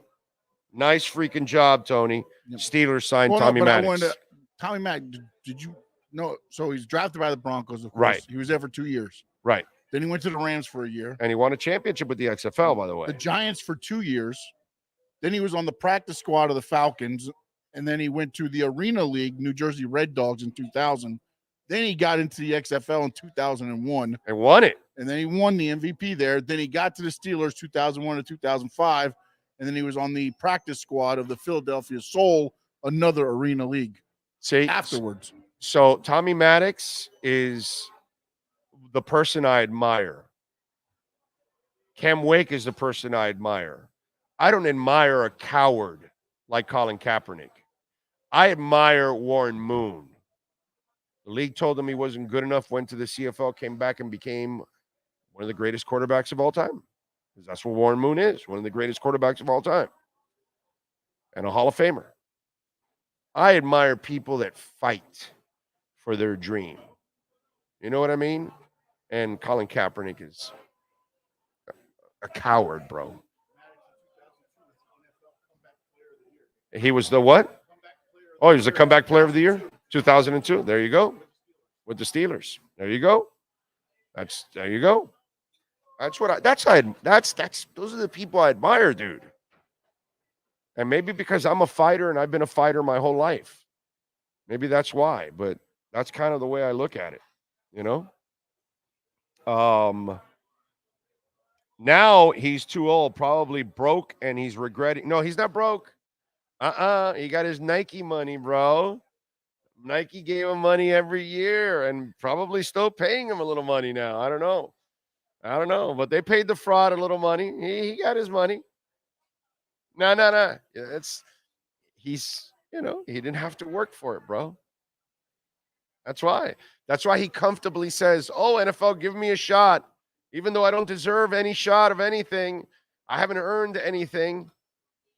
Give me a shot." Because he has his money in his bank. That's it. He doesn't want to prove anything. He's a coward, dude. He's a coward. He's a fraud. And the people in the black community should be ashamed of themselves for using that guy as some kind of a leader. That's the other thing, bro. Y'all in the black community, come on, man. Come on. You've had tons of real leaders in the black community. Colin Kaepernick ain't one. Okay? That coward is not one. All right? So, so that's probably the community that failed the most by following his sorry ass. Or when they use him as an example. Brother, when anybody uses him as an example, I slice them up like my buddy yesterday who's a hardcore Democrat, and I had him squirming. God, I love making people squirm in politics. Since I don't care about Democrats or Republicans, God, I love making them squirm. Because then when they're so sold out in their own ways, they won't admit wrong. It's awesome. It is awesome. Most people say, don't do that. People get pissed off. I don't care. That's your problem, not mine. You're the one lying to yourself, not mine. That's what I tell my buddy yesterday. You want to keep lying to yourself about this guy, about these people, about what they're doing to our banking system, to our dollar, to everything? You want to keep lying? Tore my friend apart yesterday. He was so pissed. Oh, man. Anyway, Kaepernick screwed up too by coming to play the Dolphins with a chair. Yeah, but that also shows that Kaepernick is a stupid individual. When you wear a Castro shirt and you're talking about, abuse of human beings, which we know that it happens in the black community. We know that it's happened, unfortunately, with plenty of run-ins with the cops. We know it happens. It's just that dude is not the guy you want to use in as an example. You don't want to use Colin Kaepernick to talk about that because he's too stupid to talk about that. That's the thing. It's an embarrassment. Anybody who propped up Colin Kaepernick, you're an embarrassment. That's all. Pretty simple. So, anyway, there he is. By the way, the Ford Bronco downstairs. It's a convertible, dude. You didn't tell me that when you said you were giving away a Bronco, and I'm just I don't think OJ wants the you're safe. You're safe because I think he needs a roof just for protection purposes. Yeah, no, but sunroof, you can pop right through that roof. But it looks so awesome, dude. Because the color, I love that orange rust color or whatever. I don't know what the hell that. Yes, exactly. But it's a groovy color. It is so downstairs. They've given away an Alfa Romero. They've given away a Cadillac. They've given away a Mercedes. Yes, Mercedes. Couple of Mercedes. Ford Lightning. And now they're giving away a Ford Bronco. And remember, it's the new Broncos that are with the old style bodies. So it's like one of those deals. It's super cool. And it's convertible. I saw that. I took some pictures. List price, 48,000, 47,000 or something. Yeah. I don't know. List price. Yeah. About 50,000 for you. You buy a couple of them. Yeah. The only thing Sean was worried about is that he can't park anywhere and leave the equipment. So he's just got to go straight to one place or another. This is a second or third car. Oh, this is a fun car. This is when you go down to the Keys and you're on some kind of beach dune, wherever you're going, and you take that roof off. Come on. That's going to be nice. Maybe we should do that just as like a remote thing, we'll take it out like a road trip. Sean's in road trip. He's ready to go. Road trip. It's ready to go. Second car for you, Sean. November second, maybe a third. I don't know. Sean's you pay him pretty well. Yeah, you pay him pretty well. Yeah. Yes. Well, they're somewhere you lose CAC. But yeah, it's November 29th. That's the Saturday of Thanksgiving weekend. And we're giving it away. And remember, we're giving it away at 1 a.m., which is still on Saturday in casino day. Yes. Remember, we talked to your listeners that it's casino day. 1 o'clock a.m. on Saturday night is Saturday. It's still Saturday. Yeah, it's not Sunday yet. No. It turns Sunday for us. It officially turns Sunday around 8 o'clock in the morning. And especially if you win that car, it stays Saturday forever. Yeah, well, you did pretty good. What should we give away next? People that listen to the podcast, I want them to respond and say, I'm going to give them a couple of options. A couple hundred people are watching right now, so here you go. What should Hialeah Park I'm going to give them some options. One is an electric Mustang. Oh, those are very nice, cool. Very nice. Cool. Electric Mustang. A boat. Maybe like a nice boat. We did a boat once. A fisherman? Like a center console, like 20-something foot, with a trailer, nice power behind it. Yeah. That's point two. Next thing would be like a cool luxury car, like a Mercedes, Alfa Romero, Lexus type of thing, or other. That's the four choices. It's a multiple choice question. So it's no, but you can't go with Well, the other, they got to come up with it. The other's their thing. That's their thing. Okay. But keep it like in that area. Yeah, like 50,000. Don't go saying a $50 million house. Thank you, Plum thank you, Big O. You know what I'm saying? We all want that. You know what I'm saying? Not that I could even afford the taxes for that. Yeah, I don't know if I want a multi-million-dollar house. Then you gotta clean it. Yeah, that too. Holy crap! Yeah, I can't afford the house. I can't afford the person to clean it. I can't afford the taxes. I know a guy who bought a house. Get this. I know a guy bought a house in Delray. It was $8.5 million, not on the water. $8.5 million not on the water. That's a house. Okay. It came with a person that cleans it. It came with a person. Okay. Right. So, and like I said, yeah, you buy a house and you inherit a salary. It's crazy. Boat. We're getting boats. A lot of boats, huh? Yeah, we're getting Alfa Romero. Give a luxury car away. Luxury. Yes, luxury car. No, luxury car sounds right. The Mustang E didn't have any pizzazz. This could change our whole marketing plan over the next few months. Well, actually, you need a truck for the boat. Yeah. So right. You can win the Bronco and then come back. We can put a hitch on the Bronco. It's actually perfect, actually. Yeah, it'll handle it. It'll handle it. Yeah. So boat seems to be a little bit of a hot topic in this. Well, we're in South Florida. Yeah, but do you give a boat away in a certain time of the year in South Florida? Like, it's all year. It's all year. Yeah. Okay. All right. Good. Here it's all year. You may not. Us wussy South Floridians, we can't go in the water in December, but we can still go boating in December. It's the dude from Michigan that's out there like, hey, what's wrong with you people? This is warm. No, the Canadians. I feel the Canadians in January. I see them on the beach, and like, hey, come on in the ocean, eh? Hey, I'm like, what do you mean in the ocean? Yeah, are you crazy? Kidding me? It's 68 degrees. It's 72 degrees out. I ain't going in the water. It's a whirlpool for those people. I'm not going in there. I mean, because I used to go to Jersey every summer. My cousins live in Passaic. Passaic. Yeah, they lived on Broadway. They lived on Broadway, right next to Lincoln No. 4, which was the high school. Oh, Lincoln High. I know the schools. I know the high school. Yeah, okay, right there. We competed against them. There was the school. No, Lincoln was down on the street, and then there was another school that they lived next to that had a roundabout. I don't know the name of that school, but anyways, I remember the Lincoln High School. But anyway, so I would go there all the time, and then we would go to the beach. In the Jersey Shore, yeah. 45-minute drive. Yeah, it's south. Yeah, south. Yeah, from Passaic. You go to Point Pleasant or Sandy Hook or something. Yeah, and dude, that water. It's cold. Oh, man, is it cold. Holy crap, man. You talk about shrinkage. Yeah, bro. They would go in the water and all that, and I was like, oh, man, it would take me forever to get adjusted to that water. It's really cold. Bro.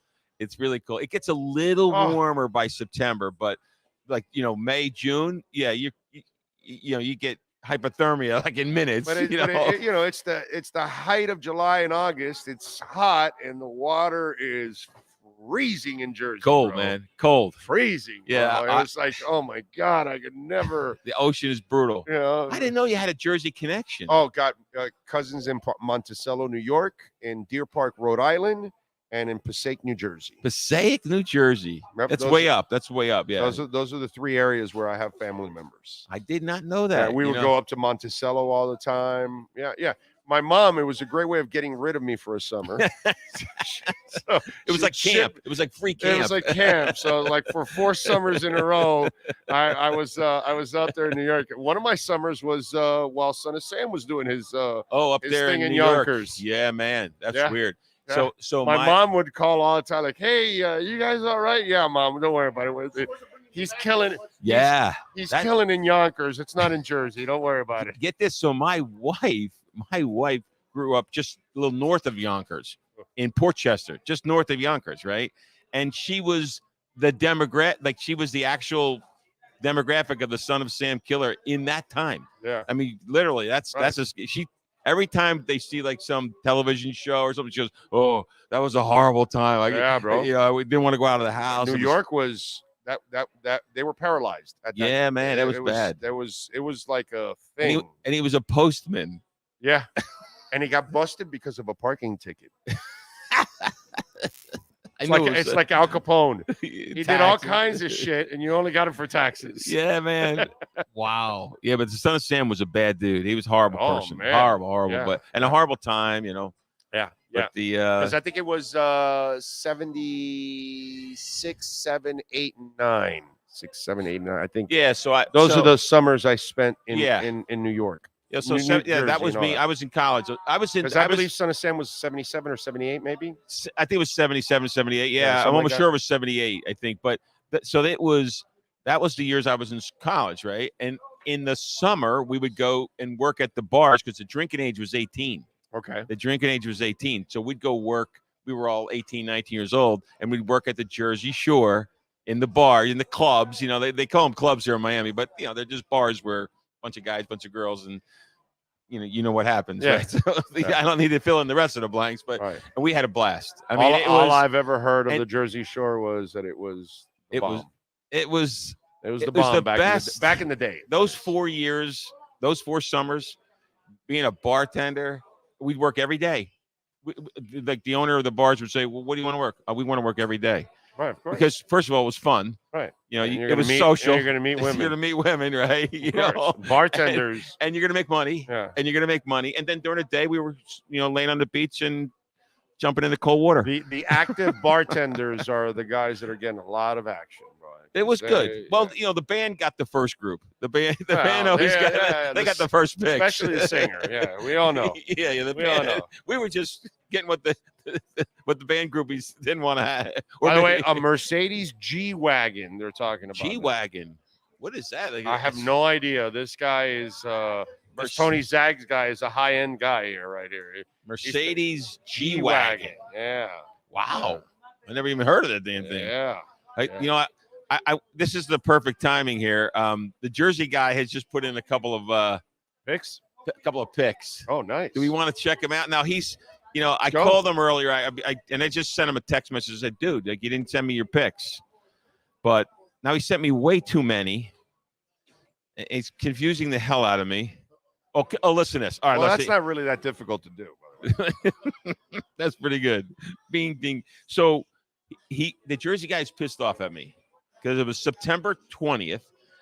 I guess we were supposed to have a broadcast on the 21st. I probably was late. I probably got here around 9 o'clock. You guys were at home eating. You not on time? Yeah, it was something, right? But listen, that would never happen. So he's pissed off at me because he goes, and look, he says, you need to show Big O these picks because he was 4 for 4. This was on September 20th on the Wednesday. See this, the text message, I got to cover his name there, right? So, Seahawks, they all won. He was 4 for 4. Yeah. Seahawks, Miami, Lions, and Steelers. And he had the Seahawks as his top pick. Yeah. Okay. So what's he got next? So then he said, and you didn't get on the air. You didn't do your podcast. And now Big O thinks I'm a bum. And he doesn't know that I picked 4 for 4. So he's pissed off at me. Join the club. And it hurt my pocket because I could have bet on that thing. All right, so I don't know. Let's just start. The first time I'm looking at him. All right, I got the line here. Go ahead. All right, Texans over the Falcons, 1.5 point spread. What are you thinking? Oh, I like that. The Stroud looked really good. Unbelievable.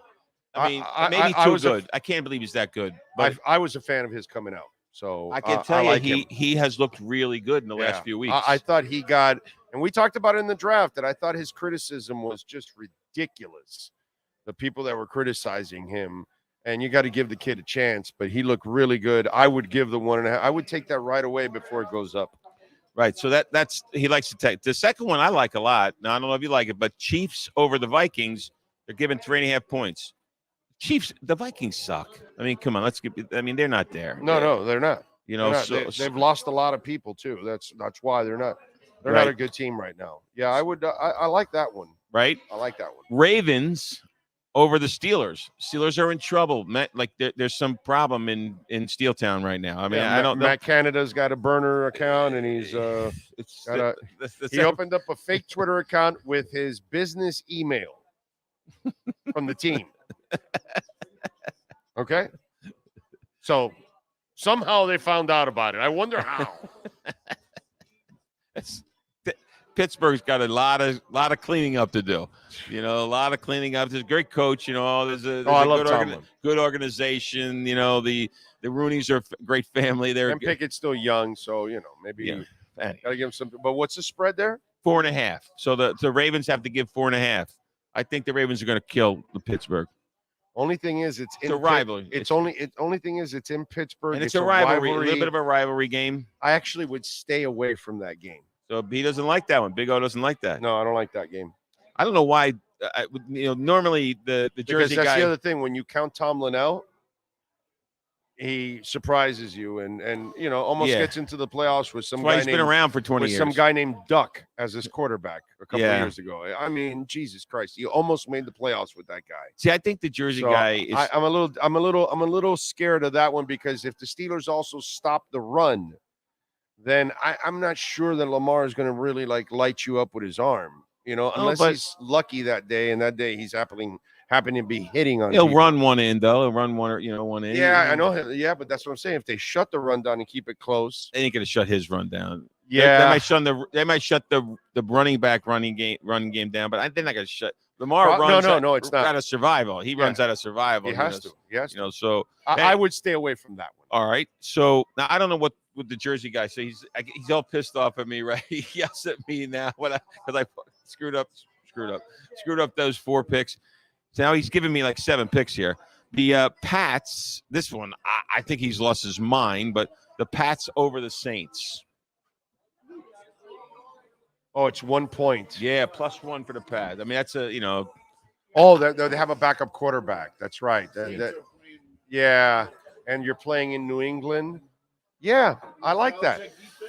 I can see I have it here where the Patriots are getting a point at home. Yeah, Pats +1. Yeah, over the Saints. I would take that just because of the defense. That's a tough game. I would stay away from it personally. It's not a sexy game at all. No, it's a shitty game to it. They went to Bailey Zappi this week, but I can see the Patriots eking out a 9-6 game here. Well, an 11-9 game, a 12-9 game, or some ugly ass boring game. If it's a backup quarterback against that defense, it's gonna be tough. Yeah, I can see Belichick turning. Now look, I know the Jersey guy well. It's not bad. For a long time. I don't know what he's thinking. Now he's got some long shots. Now he told me on the phone, but I'm going to get him more pissed off at me. He said, I got some long shots I'm giving you. Don't tell them on the podcast. But I'm going to tell him. Right? Okay, so those are the straight-up picks that you got. Now the next ones are the long shots. Yeah, so now this is just about to piss off the Jersey guy, right? Because he's pissed off at me anything else already, so what the hell's the difference? Right. I mean, if you're in trouble, you might as well just get real all the way. Right? And he used to be able to, like they say, don't ask for permission, ask for forgiveness. Years ago, believe me, if he was pissed off at me, I'd be afraid to walk in the same room because he's one of those guys that would. Now I think I'm okay walking in the same room, but back then I think he would have kicked my ass. But now it would be, age has evened out the situation a little. Anyhow, long shot. What I'm not supposed to say is this one. I can't even disagree with this 1,000%. Rams 4.5 to cover over the Eagles long shot. That's my long shot pick. The Rams are getting 4.5, and he doesn't think necessarily they're going to beat the Eagles. I wouldn't touch that game. To me, it's a horrible game. Yeah, no, I wouldn't touch that. But game. He's picking. That's his long shot game. He has 2. And it says long shot game, and then he has another game. All right, what is it? I think he's maybe he's just watching 2 way long too much. shots. Cards +3 over the Bengals. No, I'm not doing. I know. Joe Burrow's not playing well. The line is bad. He's on one leg. Yada yada. Yada. They don't score points. The Bengals aren't scoring points. I'm not touching that either. Those are crazy long shots, huh? Yeah, those are crazy ass long shots. But I do like 3 of his 4 picks. Yeah, you like the Texans, Chiefs, and the Pats. Yeah. Yes, I do. Well, that's that connection to Passaic. Maybe there was some kind of the New Jersey connection. There you go. Yeah. Anyhow, that's the Jersey guy, and we got a Bronco, November 29th. We now understand that we should not do the E Mustang because nobody said E Mustang. They're saying luxury. You're right. Actually, I did not notice that. Yeah, but you're right. They have no excitement. Let me tell you, nobody said E Mustang. it's weird. Like, Must let be, me tell you must something be a about, bunch of Republicans watching. No, yeah, that's what it is. That's exactly what this. That's the story. We're sticking to it. Now, listen. So, you know what it is with electric cars? I think they're not. You got to have it at home, bro. They're inconvenient. Yes. Think about the stress. You're driving down the road. You're like, wait a second. I got to plug in, in about 20 miles. God forbid I get there, and there's 6 stations. One of them's broken, and there's other 5 are backed up, and I got to wait half hour to get to my 40 minutes of charge. It's inconvenient. Yeah, it is. The electric car thing, I get what the people are trying to do.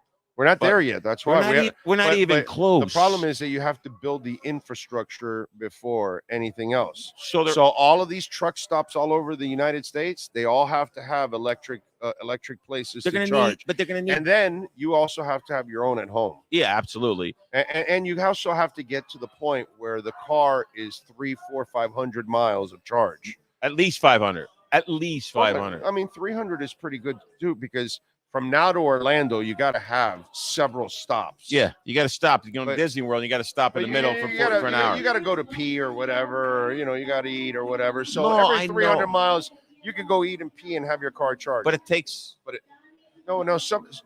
has to be a fast charge. Yeah, right, exactly. The fast charge, where 15, 20 minutes, you pick up 80% of your battery.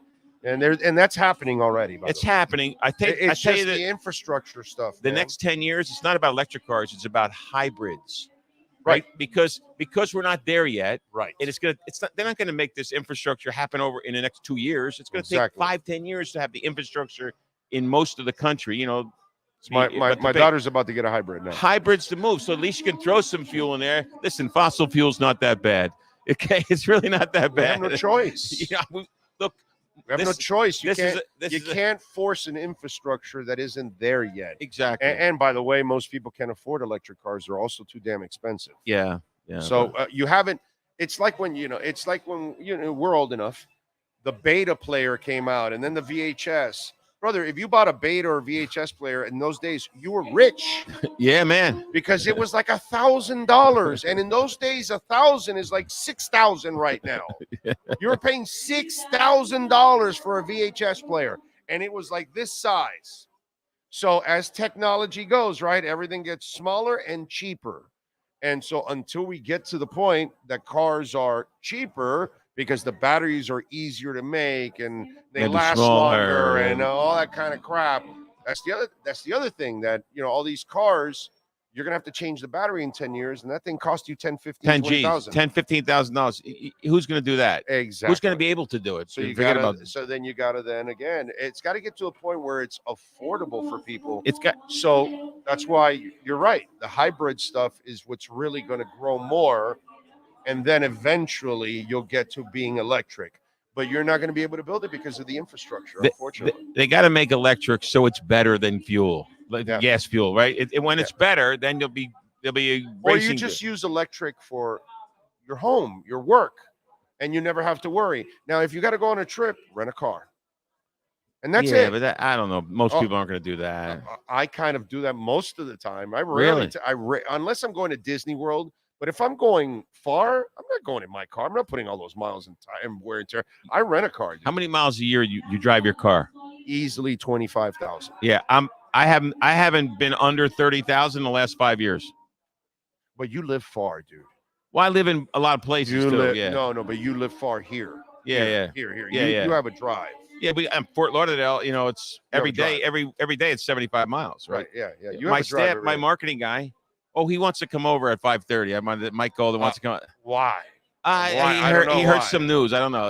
Have you mentioned it? Have you mentioned it to your viewers? No. They all know. Kenny Shamrock is coming. Kenny Shamrock, come on. Listen. So let me just tell you. I'm going to end with this. I had to do a game day call. So I walk in, and you're telling me about Kenny Shamrock on the phone, and I'm with my slot guy Javier. And Javier says, who's Kenny Shamrock? Because he doesn't know UFC, right? Okay. When he says, who's Kenny Shamrock, my marketing guy says, Kenny Shamrock? I've watched like 20 fights. I've seen every one of his fights. Now he's a big Kenny Shamrock fan, right? I said, he's coming here. I said, yeah, he's coming here to meet with the marketing guy, Mike Golden. He just asked about it. So that's the story that I'm going with. I had to kind of make little bit of a slight alteration there on the road. So just so you know, when Mike comes over, it's Kenny heard that Mike's here and Big O's here. So those are the two guys he wants to talk to. I guess he doesn't want to talk to Sean and Steve, but just Mike and Big O. So that's the story, just so you know. There you go. Yeah, I just want to let you know that. All so right. leave you with that. That's and it. the crazy big picks by Jersey guy. I think the Jersey. I love it. I like 3 of the 4, man. I think he's got something there. I'm just waiting for the app, bro. When's the app getting back here? Oh, the sports betting? Yeah. No. Sports betting. It's going to be literally. I got delayed again. It's delayed again. Supreme Court. Listen, there's a family. Well, I'm going to say this. Pissed. I'm going to say this because they are actually. This family is the Kaepernick family, and I like them. Alex and Izzy are very nice people. They're the only 2 Kaepernicks I know. They used to own Magic City. They sold Magic City. Okay. For like $600 million, made a lot of money, way more money than anybody ever thought they would sell it for. They're the ones suing the state about this. They don't even have a casino in Dade County. Now they do have a racetrack in Bonita. They have Bonita Springs. They have a like a small. I'm not sure of it. I guess a dog track, right? But they're the ones suing, which means that all the residents of Florida don't have a sports betting app because of the Kaepernicks. Well, these idiots. Now the Kaepernicks will have a whole different story. They're probably going to yell and scream. You can like them. I hate them. I didn't say I like them. I hate what they're doing here. This is unfair. This is unfair. It's ridiculous. It's like they're just picking a fight to pick a fight. They what sold are they? their Kaepernicks? The Kaepernicks, yeah, they own the Magic. Hey, Kaepernicks, you're a bunch of assholes. my man, Big O. And it's holding up sports betting for. However, no. Now it's at the Supreme Court. The Supreme Court of the United States we're talking about for sports betting. What have we come to? This is me trying to put $100 on a game. Do they know that betting and weed is taking over? It's going to happen whether you like it or not. It's all going to get approved. So, yeah, it's going to happen. It's just that this delay. Right. We should have had this all resolved earlier in the year. We could have been going full blast in NFL season. The sports betting thing is year round, but anyhow. I got you. I just want you to be aware that it's now the Kaepernicks have brought it in front of the United States Supreme Court. We're going to see if they're going to hear it. They may hear it because it's a critical tribal decision. Okay. The decision. I'm going to give you what the decision is all about. It's where the bet occurs. So I'm going to tell you something. As a crap, if you're dealing craps, if we were dealing craps, when he throws a $10 chip out or a $5 chip out, he says, "Give me a $5 hard 8." It's not a bet until the dealer says bet. Right. So he made the wager, and I confirmed the bet. So in sports betting, if you're sitting in Big O's living room and you make a bet to bet $100 for the Dolphins to win this week, it goes to the server on tribal land, and the tribal server says bet. Okay. So that's what's happening. But they're saying, no. The bet is because the bet's happening in your living room. It's illegal. It's not on tribal land. So that's why it could be heard by the Supreme Court. I don't know if it will. I mean, if I was a Supreme Court justice, I'd say, no, I'm not going to hear it. This is Are you kidding me? We got bigger things in our country to deal about. And everywhere else, everybody's betting on apps from their house. Yeah, and in 37 other states, it's happening. In Florida, you guys. Passaic, they're doing it from their homes. They're having a blast in Passaic. But in the Kaepernicks have decided that no, the Florida residents the 22 million Florida residents, I guess half of which are of age to gamble. We got to bring the heat on the Kaepernicks. That's what we got to do. Anyway. All right, we got Marcel coming up. I appreciate you. Be good. I'll see you. I know I'll see you in about a half hour. Yeah, maybe. I hear that the marketing guy, Kenny Shamrock, wants to see Mike Golden. Okay. I'll be good. All right. Take care. Steve Calabro, baby. General manager here at Hialeah Park. All right, let's switch gears. Let's talk a little NFL. Let's talk a little Dolphins with the one and only Marcel Louis Jacques. All rise, football fans, as the Welton Rayon Miami Dolphins report with Marcel Louis Jacques is in session. Welton Rayom has more than 62 years of litigation experience handling insurance disputes. They are committed to resolving even the toughest insurance claims quickly. Call them for a free consultation. 954-966-4646. Here's Miami Dolphins insider Marcel Louis-Jacques. All right. There he is, locked and loaded and ready to go. Welt and Rayom. Make sure you call my friends in Hollywood if you have a case or if you think you have a case. The consultation is free. Ask for Jeff Welt. He will listen to you and tell you if you have a case. 954-966-4646. All right, Mr. Marcel Louis-Jacques, what did you think of Fangio's answer of not playing X on Diggs? Because it seemed to be pretty weak sauce. I mean, I don't think it's something that you're going to see an NFL coach kind of pop out and admit right away, like, oh yeah, I was wrong. Oh yeah, we should have done this. We should have done that. Hindsight's always 20/20. But I think it's learning experience, though. Learning experience, though. Cater-Co, 158.3 passer rating. You know, Cater is my guy, man. He's a good dude in the locker room, good player. Miscast as an outside corner there.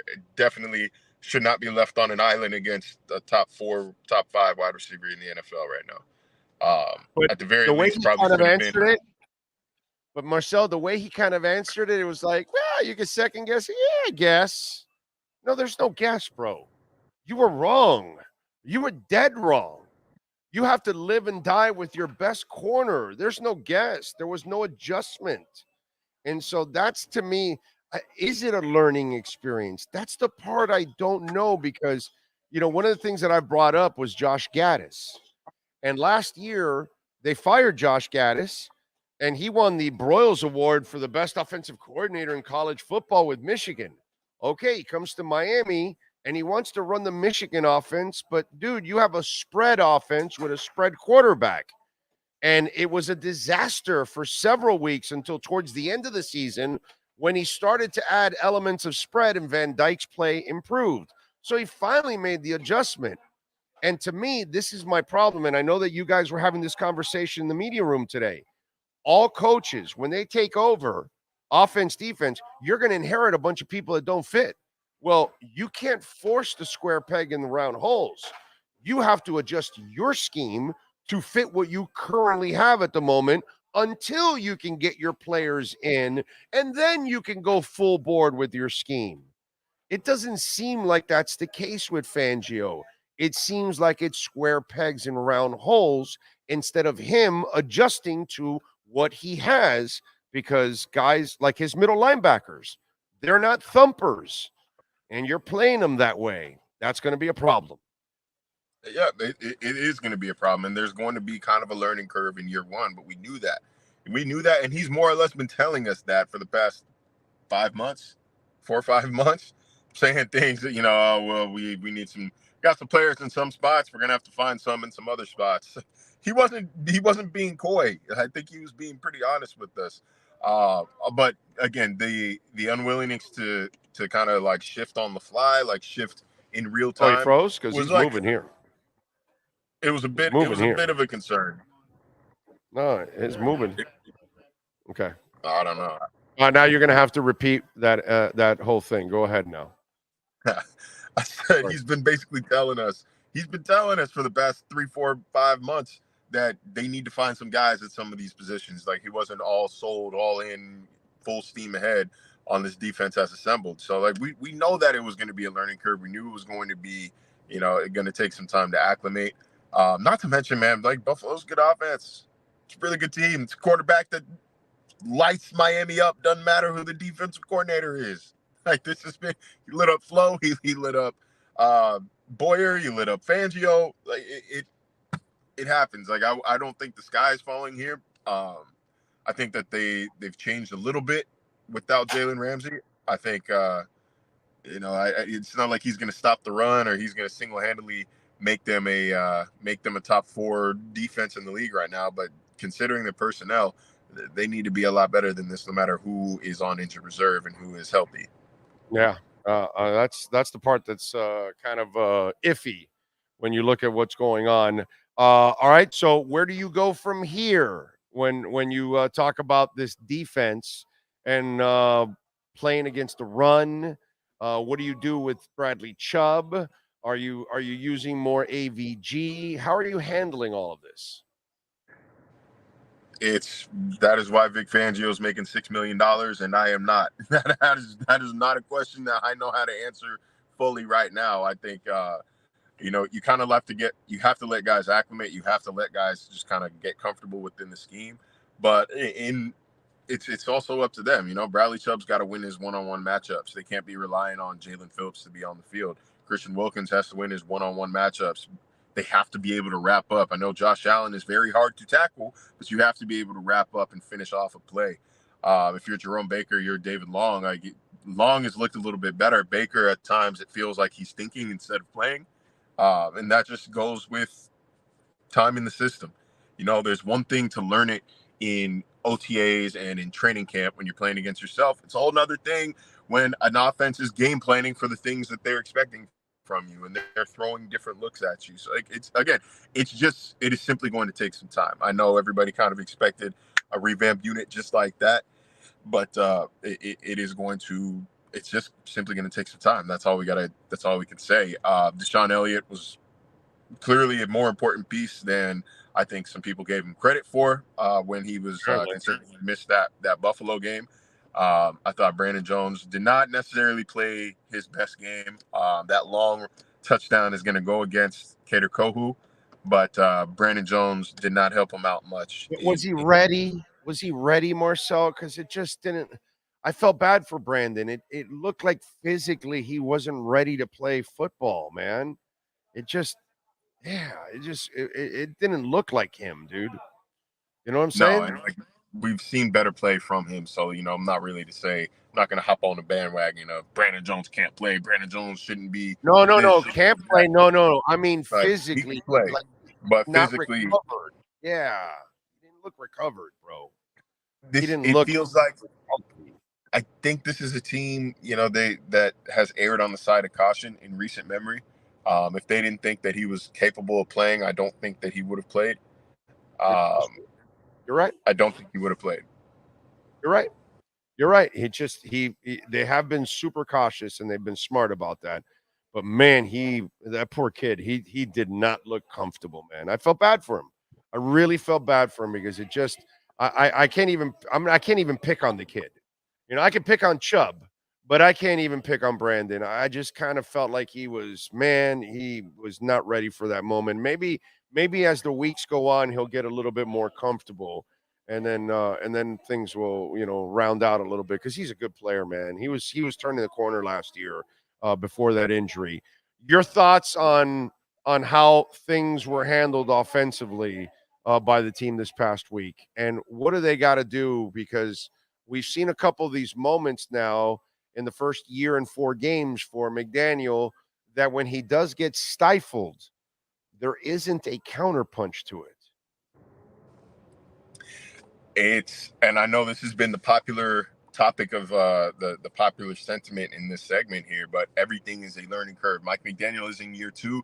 These are, abandoning the run game too early. Like that's something that you accept happening in year 1. It's something that shouldn't happen in year 2, especially when you got a guy in Devon Achane who is fine. He can find gaps. He can find gaps. That's how this Bills run defense works. Is you knock on the wall, you knock, you find a crack, and then you punch through it. Like that is how they are susceptible to giving up big gains. You saw it. You saw the Jets do it. You saw it. Obviously, Achane did it on Sunday. It just seemed like they panicked a little bit, and it seemed like once they got negative field position and they couldn't stop the Bills. Bills went up a score or 2 scores. Then it became like a matter of pressing and trying to manufacture yards and then you get cute. The toss on the toss sweep on 3rd and 1 and bouncing outside on 4th and 1 and running screen passes on 3rd and short. Like it did feel like a little reactive than it did an offense trying to set a tone and dictate the terms. It felt like throughout the game, Buffalo's defense dictated the terms. And then, I thought Tua played fine. Tua played fine. They forced him to progress through his reads, which is not something he had to do throughout the season to that point. I'm not willing to say he can't progress through his reads, but he hasn't had to, so I'm not faulting him for not doing it in games 1 through 3. No, but Marcel, where they did really well, it wasn't so much his first read. They also took away his second read a lot of times. And then because now you're getting to the third, all of a sudden now you need time. And then that's what became the crunch, because all of a sudden now you can get to him because the centers there's a weakness, or somebody made a mistake along the line somewhere else or something along those lines. And that was kind of the catch-22 for Tua there, that the pressure along with the scheme. And I think that's why McDaniel, when he shook hands with McDermott, he said, "I respect the F out of you," because he basically outcoached the hell out of him in that game. And those players, dude, when you rewatch that tape, those Buffalo players were on target, bro. I mean, they knew exactly where to go. They knew not to bite with motion. They read that offense really well and reacted to it perfectly, bro. Perfect. There's something about that Bills team that I think it's hindsight's 2020, but we should have discussed more in length last week, which is their ability to take away what an offense does best. It's something I've seen from them since 2019, when I saw them more or less shut down Lamar Jackson. I think they were the first team to just run nickel against Lamar Jackson, put as much speed as you can on that field. Like, they're very good at making you at taking away your fastball, I think is the term. They're good at taking away your fastball. And on Sunday, the Dolphins changeup, the Dolphins curveball wasn't hitting. Yeah, no, it definitely wasn't hitting. That's for sure. You like them to win this week, I would imagine, right? I do like them to win this week. I know that they've said, I like what McDaniel said the other day, yesterday, that if you start looking at things like a get right game, then you're going to get a lesson taught to you. You're going to get taught a lesson. And so I don't think they're going to underestimate the Giants on Sunday. But on paper, the talent level is, I can't even say night and day. It's day and a time of day we haven't even discovered yet. They are not even in the same cycle in terms of talent level on their rosters. Like, it should not be a game. This should be a game Miami wins by multiple scores. It should be. But on the other hand, like, wow, win the next 2 weeks. The next 2 weeks are games that you're supposed to win. Philly is the next test. That's the real next test. Yeah, but like I'm saying, on that same thread, as humbled as Miami is, the Giants were also embarrassed on national TV. On national TV. So it's not like Miami's the only team that's playing for something right now. And while it was against the Cardinals, like, we have seen the Giants put something together in a hurry. They're very well coached with Brian Dable and Wink Martindale. It's a team I expect this coaching staff to extract more than the sum of their parts out of. But so, like, I wouldn't, go into this game, if you're a Dolphins fan, I wouldn't go in thinking like, oh, this is going to be a breeze. This is easy. This is that. Like, there's some experience on this team. There's some talent on that team. And if they put it together, Daniel Jones is mobile. Like, if that line can hold a block or two, and Miami's front seven isn't getting pressure on him, Daniel Jones is somebody who can cause fits for you because of his mobility, because of his ability to move a defense with his legs and force people out of position. If your scramble drill is not tight, you could get embarrassed. So, like, I'm not going to sit here and say, like, there's no plausible scenario in which the Giants win this game. There shouldn't be, but it's not like they're playing, some sort of JV team. They still have to come ready to play. All right. Well, I've been very critical of Fangio this week, along with Mike McDaniel, and the way they really mishandled this game, because this is the game where you really got measured. I'm not ready to go into where some people are. I'm sure you've gotten some of it. I've been getting it. It's some here on the chat board and everything. Some people think that the defense has quit on Fangio. 2, some people think that Fangio's just here for a check. I don't think either one is right, but I'll let you answer it. No, first of all, look, man, there's too much work involved in this league, at this level. There's way too much work involved for people to just come in, punch a clock, cash checks. If you're a coach, like it's not worth it. This man was just on the beach for the past year chilling. Like it's not worth it for him. It's not worth it to do that. And it's 4 weeks in, guys. Like it's 4 weeks in. This team's 3-1. This team's 3-1. That panic button should have dust on it still. You shouldn't even be looking at that yet. Things are going to be fine. Again, they got New York and Carolina back to back. On paper, you should win those games. All of a sudden, you're looking at 5-1, right? They got Philadelphia. That's going to be tough. Philadelphia doesn't look like a world beater. You got to start winning those games, bro. That's where I disagree. That's where if you want to win a Super Bowl, you got to be able to beat Philly on the road. Well, then that's where the panic needs to start setting in. It's not about beating the middling and shitty teams. You got to perform against the Bills. You got to perform against Kansas City. You got to perform against Philadelphia. You got those 4 games on this schedule. You got to win some of those games, bro. You got to start. Just appearing in the playoffs is not enough.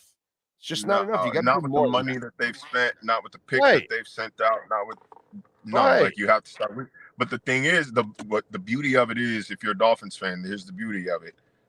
You get the Eagles this year. You get the Chiefs this year. You get 2 shots at the Bills. You get the Ravens. You get the Cowboys. Like there's going to be a lot of opportunities this year for this Dolphins team to measure up against an elite or top tier team in the NFL and prove it. Like it's not like they get, one game against the Bills, 2 games against the Bills, and then that's it.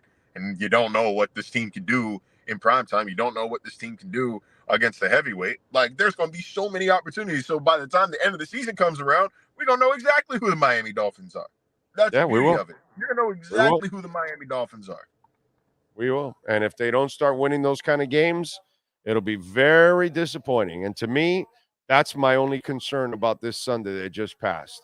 I need you to perform better in these kind of games. If you can't do that, and the worst part was there wasn't a Buffalo performance like this last year. Last year, you beat them and hung in there with the other 2.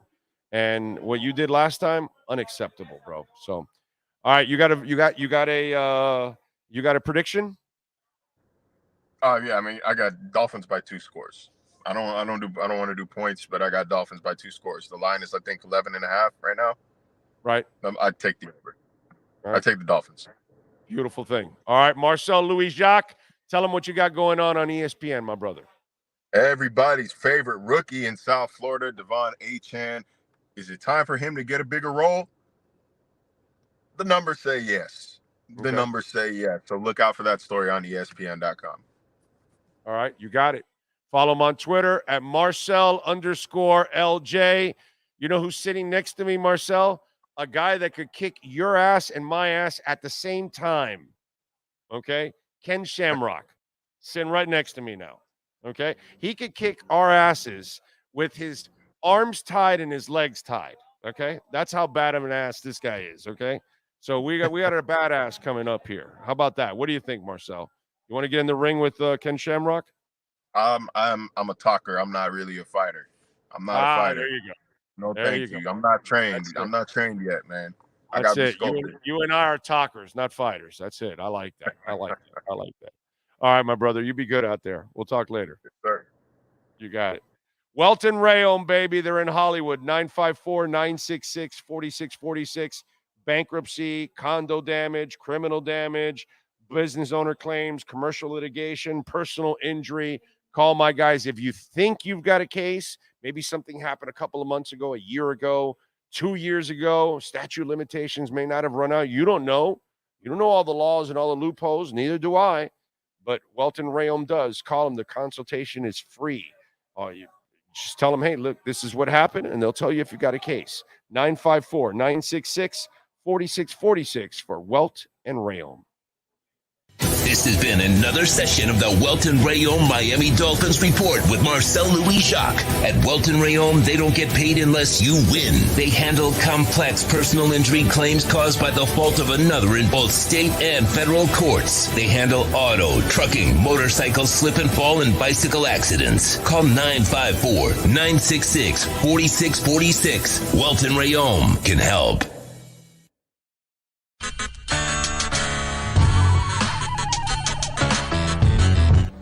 You know, I tell you guys all the time about Cutter's Edge Pro, man, and what they did with our backyard and made it a pure oasis. That's our Sylvester tree right there on a beautiful day, providing a ton of sunshine. We've got one exactly like this out in the front yard, and it is absolutely gorgeous.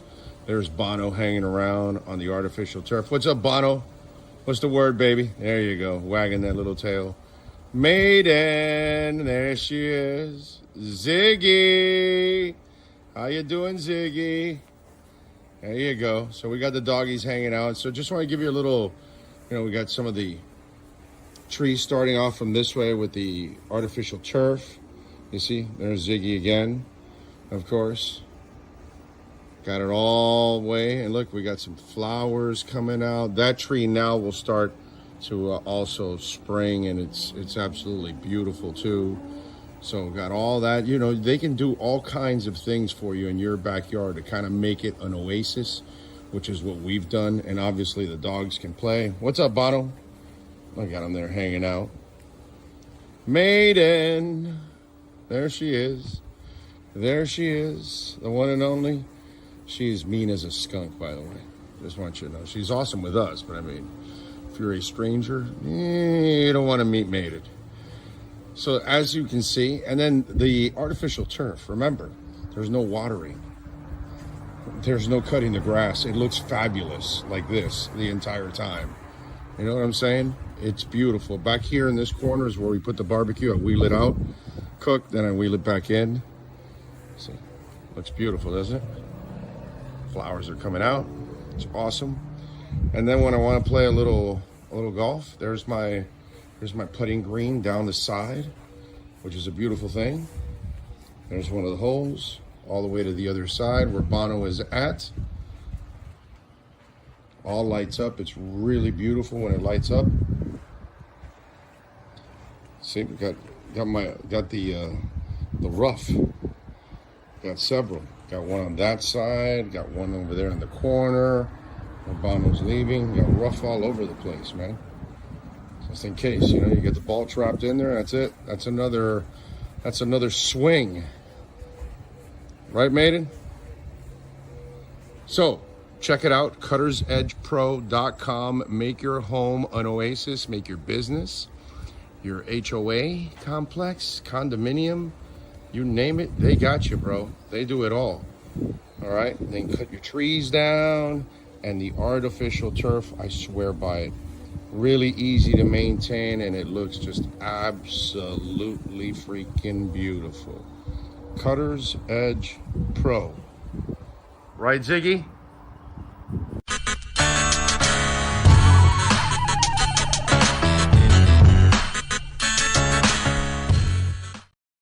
The viewpoints, statements, or beliefs expressed on the following program by the host, guests, or callers are not necessarily the opinions of FantasyXS.com, Media Group Inc., ownership, management, sponsors, or website.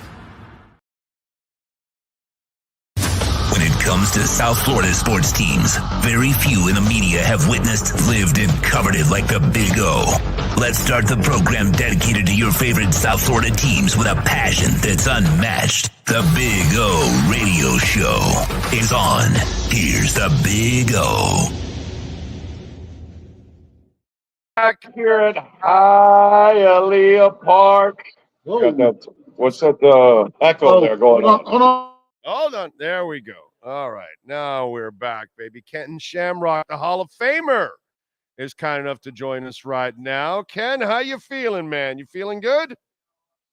Well, wait a minute. Here we're rolling, right? Huh? We're sitting here and we're rolling, right? I know, but I got to hold you back because you already want to hit the tables. Yeah, this is my game right here, brother. Yeah. a Reno kid in a casino. Imagine that. That is a dangerous combination, man. Yeah, imagine that. Also, listen, man, I'm telling you, man, don't get me too close. Well, hey, you might get on a roll. You could be taking home a couple of extra. Isn't that what we all say? Yeah, that's There's that's how it starts. That's why they build all those palaces in Las Vegas, right? Those lights are bright, brother. Oh man, I was there in Vegas this weekend for the Canelo fight, and those suns, I'm sorry. And those suns, yeah. No, hey, I saw U2 open night in the Sphere. Oh, there you go. There you go. That, my friend. That was a blessing right there. That save the night. That was good. Yeah. But you know that they got it good, and we don't figure it out because they build those casinos so big that it's like you having to jog like 10 miles in the morning to get in shape. Well, you got to jog 10 miles just to get the hell out of that casino, bro. They build them so big to trap you inside. You know what I'm saying? Well, when you walk into a casino, man, they got them connected now. So you may walk out of one, but you end up in another. That's right. That's right. It's a beautiful thing, man. All right. So tell me about Valor, man. First of all, bare knuckle boxing is exploding. Okay. And you're a Hall of Famer. So talk me into how this whole thing happened and you developed Valor. Yeah, it really comes from, back in the day when I was fighting, it got to a point to where I couldn't really do what I wanted to do in the ring, but I didn't want to leave it because I just loved it so much. So I felt like if I could be a part of it, I could actually put something together of my own, be a promoter and still be a part of it and watch these guys develop in their dreams. Right. Right. So, but at the same time, because of my mindset, even as a fighter, I want to be the best at whatever I do. So when I started to think about doing my own show, I wanted to go, okay, so what can I do to make this like something that would be different than what people are watching now? How can I make it more exciting in a way? And then I remember seeing these bare knuckle things going on and how much attention they were getting. Of course, I started out in that before they started putting gloves on. And I told myself, man, that's what's real. That's pure God-given talent. That's fighting. And I said, that's what I want to do. And so really just went back into my experiences, like being in the ring and some of the things that I thought was boring. Some of the things I heard the fans say that was boring, or they couldn't see the fight well, or, the clinching. It's, how they would stop fights with clinching all the time. So I felt like there was a few things I could change to make it more fan-friendly, more media-friendly, and for fighters, more exciting. And so I just started thinking back on some of the things. And one of them, things that just stuck out to me the most was when the fans were sitting down on the floor. And they pay good money for those seats. And it seems like they were always trying to look through something, whether it was a cage or a post or ropes. It seemed like they were always trying to work around something. And even though they had those good seats, and I kept thinking to myself, why do we have ropes? Why do we have cages? Because in my experience, they're not there to keep the fighter in. So what do we have them for? And so I just thought to myself, let's just take them down. And for the reason of, I just thought like, man, this would be a lot better vision for fans sitting in the audience. I mean, for media being able to cover There's it. no ropes in karate. Well, there's no ropes in it, yeah. right? Just think about it. Yeah, right? I mean, in that kind of fighting, in judo, there's no ropes. Why would you? I don't understand it. So taking it down, I felt like was pretty obvious to make it a little bit more friendlier to the fan base. But what I didn't realize was that it made it a lot faster, because now there was no ropes for them to back up on. They can't just back up anymore, because then they can't stop. There's nowhere for them to bounce off of. And so it forced them to use footwork side to side and made the fights faster. The next thing I thought of was like when I first started fighting, it was bare knuckle. Anything goes. And they came in with these 4-ounce gloves, and they were talking about how they were going to protect the fighter and, make it safer. And I was like, oh, that's cool. They try to protect him. Well, about 6 months into it, I was like, this is bull. Like, no bullshit. Bullshit. This is bullshit. Like, this ain't protecting you. It just means you can punch me harder. you can't hurt your hand. And I was like, man, that's right. Cheating. Right. So I just basically just took the tape off, took the gloves off, and just made it pure God-given talent. And it really made for an effect on fighters to have to be more accurate. Like, they can't just throw bombs, because they do, and they miss, they break their hand. So it really forced them to be more accurate. And then the next thing which we all. Was it Jack Johnson, right? Yeah. Well, yeah. Was that back in the 1900s? Isn't that how it all started? Was bare knuckle, right? Yeah. And then they sold you this bill thing and say, "No, I want to put gloves on because we want to protect the fighter." That is wrong. They're not trying to protect your head. They're trying to protect your hand. And so, but here's the other big thing that I think makes a huge difference, and I think someday boxing's going to have to do that in order to make the fights more exciting and keep up with the competitiveness with bare knuckle and MMA, is that we said, man, listen, when you watch Mike Tyson fight, or even my experiences when I was in there fighting, the worst thing that can happen to you when you're a big puncher is someone to clinch you. They grab you.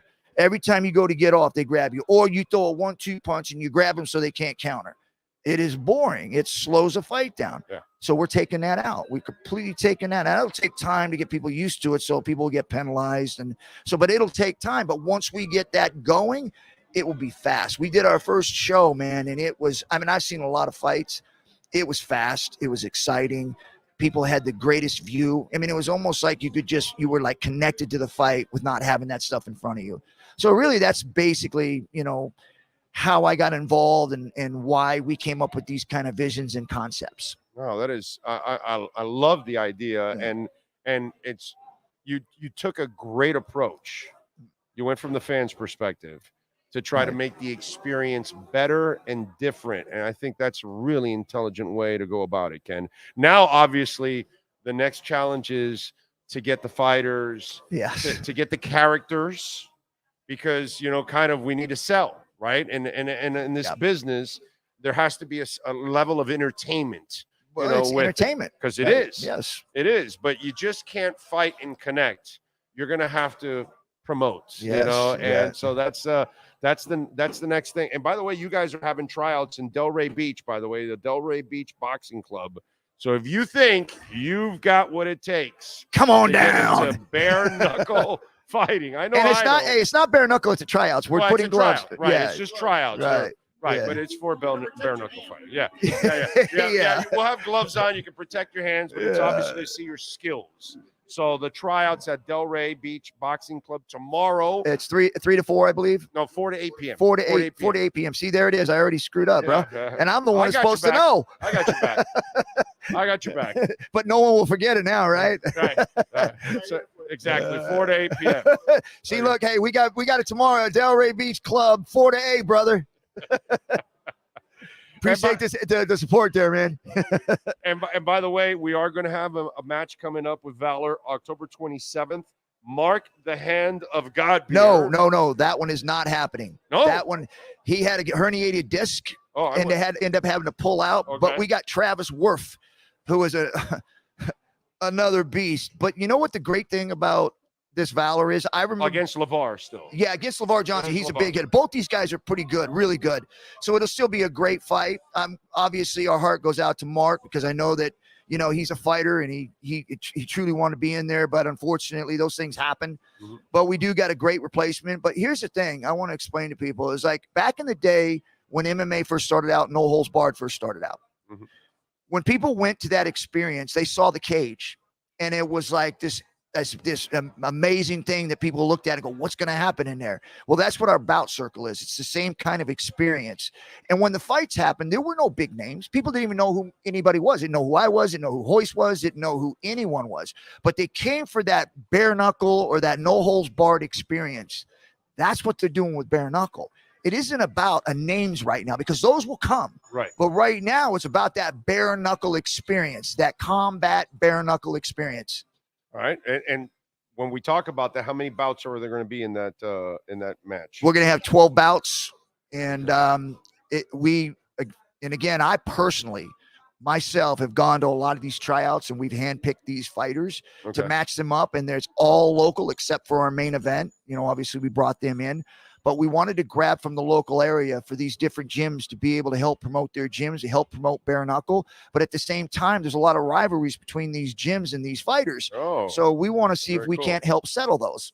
Okay. I like that. Where can we watch it, by the way? Yeah, we have our app on Valor Bare Knuckle. You can go to the app there and sign up. We're not doing pay-per-view. We're actually doing it through our app. Or you can actually just go there live at the UNF. Okay, there you go, in Jacksonville on October 27th. So if you live in Jacksonville, I know we got a bunch of listeners and viewers out there in that Jacksonville area. October 27th is the about 12 matches, dude. Wow, that's impressive. Yeah, we might have some extra ones depending on if we put some extra ones on early. So, if you're getting there early and there's fights happening, those are the ones we're actually trying out to see whether or not we can get them on the main card. So that is awesome. And what's the next bout after Jacksonville? What's the next step? Yeah, we've got a bunch of things lined up right now. I think right now we're looking in some other areas. Don't want to kind of tip our hat yet, but we do have one locked in. I think we've got another one after that locked in, and we'll be releasing that at the same time as we're doing our fights because we're going to actually promote that next fight at the event. Is it a month-to-month thing or is it a quarter thing? How are you guys? What kind of a pace are you guys doing with your schedule? Right now, we're trying to do one every other month. Every other month. Yes. Okay. So, and right now, like I said, we put a lot of work into it. We've got a lot of things that we've lined up, but at the same time, want to make sure that when we do announce it, that we market it properly. Yeah, man. Ken Shamrock, by the way, Hall of Famer, joining us, and you got to check it out. Valor Bare Knuckle, and you can actually download the app. All right, so that way you can watch the fights on October 27th. How many states allow this? Because not everybody is. We haven't gotten to that point yet. We're all 50 states, right. Correct, Cam? Yeah, it's kind of and again, I've been through this experience already with the no holds barred in the very beginning days, whereas that it's not sanctioned anywhere because there's really no regulation for commissions and stuff. Right. So it's fairly new. So basically, everywhere you go, you basically get permission to actually do those fights. But there are a few states that are actually regulated, Florida being one of them. Right. But just like us going in these different places that we have lined up, every single place we go to, we have to go to the commission to make sure that we're able to put those events on. But it's going to roll out just like No Holds Barred did, because this is definitely the same way they thought, No Holds Barred was, where they thought it was barbaric and animalistic. Then they really started understanding what it took to prepare for those fights and how much difficult it was. And then everybody started getting on board and understanding it. And it's the same thing with bare knuckle, because once you understand how hard it is, I mean, putting gloves on is very easy because you don't have to have strategic punches. You just throw punches, and if you miss, no big deal. But with bare knuckle, if you miss, you break your hand. And now you got to fight the next 2 rounds with a broken hand. So it is very technical. And as this starts to grow and people get more educated, you'll see a huge following. And then obviously the referee is going to be there to protect the fighter too from obviously excessive. I'm not sure you'll get there in time. Not with bare knuckle, boy. It happens now. But yeah, they're there. And again, like I said, our rule sets is different than anything else out there. Like the no clinching. Obviously most referees are used to breaking guys and keeping the clinching. And so they're going to have to make sure that they're in there. And if a guy is clinching, he's got to warn him once. And if he does it again, he's going to take a point. And you lose a point with a 3-round fight, that's tough. But we have to do that in order for fighters to respect the rules. Just like with the bare knuckle, these guys have to learn. You can't just swing for the fences. You got to be patient, wait for your shot. And then the cages, no ropes. When you start backing up, which they're learning, usually you back up and you kind of bounce or move around. Right. Once you take 1 or 2 steps backwards and that guy comes at you, you have to go side to side now. Right. And it's hard to stop after you get momentum going backwards more than 2 steps to go side to side. So you'll start seeing a lot of guys start using more footwork, being more intelligent in their game plan when they actually go in the bout circle. Yeah. And, one of the things, Ken, you and I were talking about this before the show in the break, that one of the things that I love about where your sport is headed in and where MMA is already at and boxing completely lost it, unfortunately, is that you guys will be able to, as you build this thing up, you're going to have the best fighters fight each other like they do in the UFC. And that's where, and I'm a huge boxing guy. I love boxing, dude. I really do. I really enjoy boxing. And the problem has been with boxing is that we don't get the best fight. We got Mayweather-Pacquiao 6-7 years after it was supposed to happen, dude. And then you got a wounded Pacquiao was not in full go. He had a bad shoulder and he did the fight anyways, and then they never rematched it. So yeah, you're right. it was definitely a disappointing outcome because those guys were very good, and I would have loved to seen them in their prime. They would have been one of the great fights. You remember when you and I were off the air talking about this, you started mentioning Hagler and Leonard. And why do you mention that? Because it's stuck with us forever. Good on good, buddy. Duran and Leonard and Duran and Hearns and Hagler and Hearns and Hagler and Leonard and everybody fought everybody, dude. And you know that, and we just ran out of that. The Tito Trinidad taking on De La Hoya. Yeah, Ali Frazier, Ali Holmes. Yes. I mean, just they got good on good. Yeah, man. And that to me, that's where obviously Dana and UFC have hit a home run because, and they've developed a fan base, a loyal as hell fan base, because they know they're going to get their money's worth. They're giving the fans what they want to see. Exactly, dude. And I think that's one of the things that your sport can bring, because we love it raw and we love it real. Well, and the thing is, we're not in the business of protecting fighters. We're in the business of putting on good fights. Right. And if you're in there, it's up to you to be able to go in there and produce. Trying to protect people's records and build them up, to me, doesn't make sense to me. You're a fighter. Me personally, I wanted to fight the best. I didn't want to fight somebody that I knew I could beat, because that's another. I'm still going to take a pounding from my training. I still got to get prepared for it, and then I'm going to go fight somebody that I know I can beat, and that's not in my class because they just want to sell tickets. That to me is just not worth it. As fighters, man, you're looking to fight the best because you only got so many years to be the best in the world. Yeah, I'm with you there. By the way, you can follow Ken on Instagram at Ken Shamrock Official and on Twitter at Shamrock Ken, right? Yes. Correct? Yep. There we go. And, of course, check it out, Valor Bare Knuckle. It'll be October 27th. Travis Wharf against LeVar Big Johnson. And it'll be in Jacksonville at the UNF, Jacksonville? Universe, yeah. Hey, listen, man, there's 12 fights, man. It's going to be a lot of action. It's going to be. And remember, download the app so you can watch actually all the fights. It's not pay-per-view. You can watch it right there on the app. So on top of it, you're fan-friendly and you're fee-friendly. Yeah, well, the thing is, too, man, is that's something that was important to me in my career. Was my father always told me, man, make sure you take care of your fans. No matter how tired you are, no matter what kind of situation you're in, you always take that time to make sure you greet your fan if they come up to you, because over a 20-year time, you do that once every week, you got to, that fan tells 10 and then he tells 10. And by the end of that 20-year career, you got a bad reputation. Yeah. So take care of the fan base. And it's something that how I actually built this was through my experience with fans and media and fighters.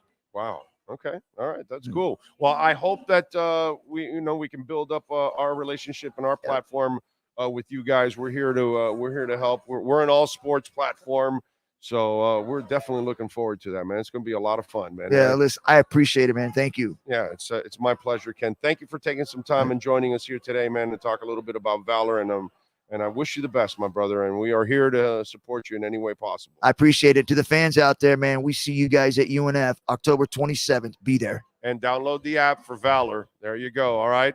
Let's take a quick break right here on the Big O Radio Show, live from Hialeah Park. Welton Rayom has more than 62 years of litigation experience handling insurance disputes. They're committed to resolving even the toughest insurance claims quickly. Call them for a free consultation.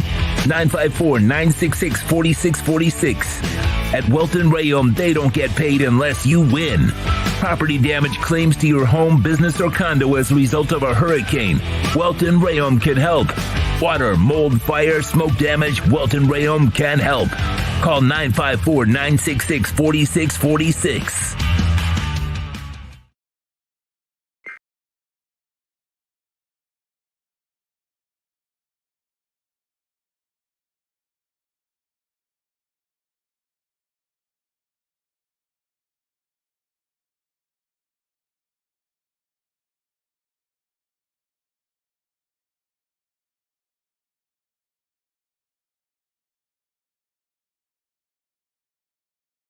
When you move, you need a reliable company led by passionate folks eager to assist its customers during a transitional process that needs to be smooth. Call Essential Moving Experts at 844-368-5750 for all your local and long-distance moving needs. You can rely on Essential Moving Experts. Mention the Big O Radio Show and get $150 off. Family owned and operated. They offer free 30-day storage, full service moving, fully licensed, bonded, and insured. Moving was never so easy. EssentialMovingExperts.com.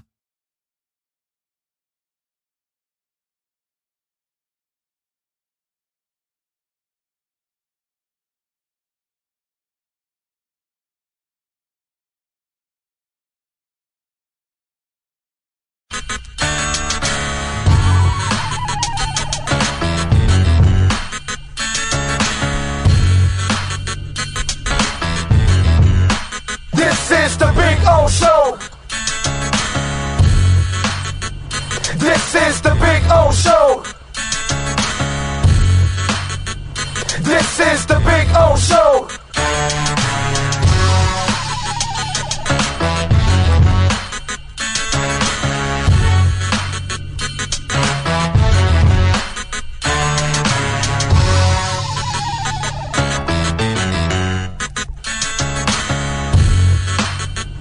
This is the Big O Show. This is the Big O Show.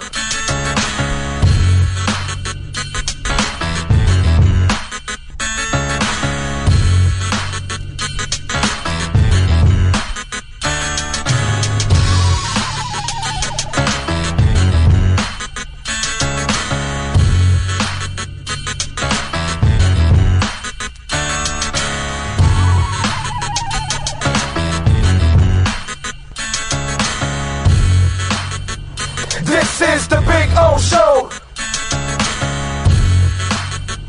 This is the Big O Show. This is the Big O Show. This is The viewpoint statements or beliefs expressed on the following program by the host, guests, or callers are not necessarily the opinions of FantasyXS.com, Media Group Inc., ownership, management, sponsors, or website. When it comes to South Florida sports teams, very few in the media have witnessed, lived, and covered it like the Big O. Let's start the program dedicated to your favorite South Florida teams with a passion that's unmatched. The Big O Radio Show is on. Here's the Big O. There we are. And we thank Ken Shamrock for joining us. Appreciate all of you out there as always. Looking forward to it. There's been a lot of black screen. What's the black screen going on? The internet? Okay. All right. Ken Shamrock took some of the hardest chair shots in the WWE days. The Rock and Billy Gunn show shots sounded like a car accident. I know Sean and Frankie would agree. I just started listening, so I'm behind, but you're way off base when you say that I can't handle your criticism about the Dolphins. I can't. I took umbrage with your characterizing McDaniel. I didn't characterize McDaniel as a fraud. I characterized the team as a fraud. The problem is with most of you idiots, you actually don't pay attention and listen to what I'm saying. The team was a fraud on Sunday. Okay? They're the ones that wore the emoji shirts thinking that they shouldn't have been underdogs. Okay? So when you wear an emoji shirt, that means you're going to make a statement. All right? And so if you want to be a contender, you don't go and shit in your pants and lose by 28. So yes, the Dolphins were frauds on Sunday. Those are the facts. I never said Mike McDaniel is a fraud. Okay? I said the Dolphins were frauds on Sunday. All right? So that's it. But again, most of you don't pay attention.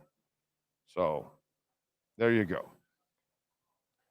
And for him, it ends up becoming a fraudulent performance for Mike McDaniel, for the entire team. So if they want to actually be contenders, you don't do that against the Buffalo Bills. Damn, wish I could have heard Marcel's answer instead of Big O's usual interruption before he could finish tonight. Well, I think he finished. But if you don't like it, you don't have to watch, bro. I'll always remember the look of disbelief on Shamrock when he got jiu-jitsu into submission by Royce Gracie. Royce Gracie is pretty damn good.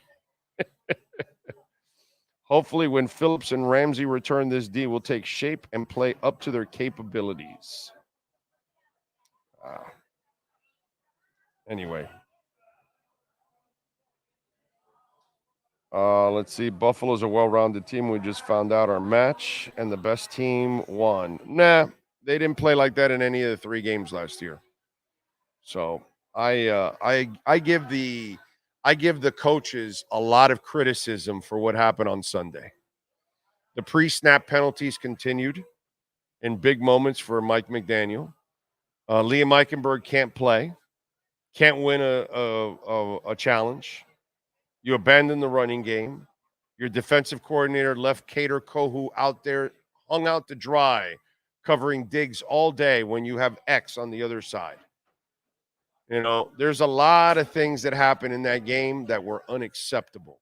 And I'm not going to blame some of the mistakes the players made on the coaches, but I am going to blame the coaches for a lack of preparation or intelligence in preparing their team. So they have to take the criticism. And it's not just a loss, and it's not just, it's just one game. No, dude, that's the game that measures you.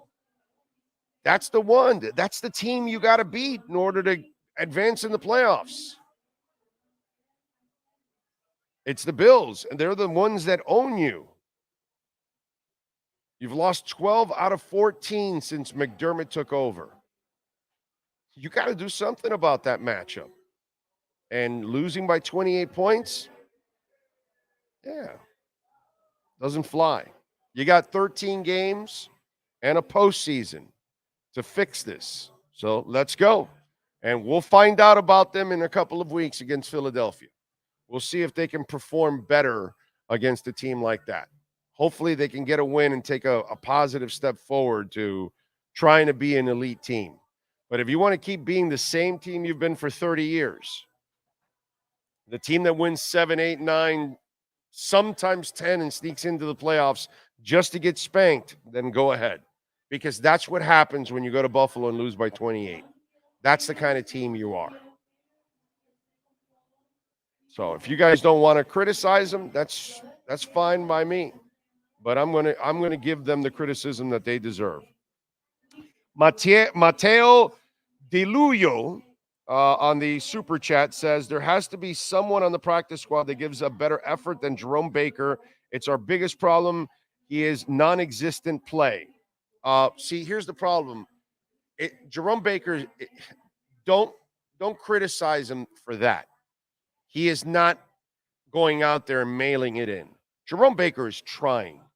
Jerome Baker is a good dude, okay? He's not a bad person, all right? The problem with Jerome Baker is he doesn't fit what you want to do. And Jerome Baker has not fit because he's part of a contract that was signed several years back now, and he doesn't fit these schemes, unfortunately. At least with the last defensive coordinator, they could use him as a blitzer. They can use him on the weak side because that's kind of what he fits. But really, Jerome Baker is not fit for this system. So it's not really Jerome Baker's fault. And he's not ever going to become a thumper because that's not who he is. So to say he's not giving effort, I get it. You're pissed that Jerome Baker doesn't play well and doesn't fit. But it's not because Jerome Baker's lazy. He's not a good dude. He's a good dude. He's a professional. He just doesn't fit what they do here. Emmanuel Ogbah is a professional. He probably doesn't fit this scheme. It's not his fault. They change defensive coordinators. It happens.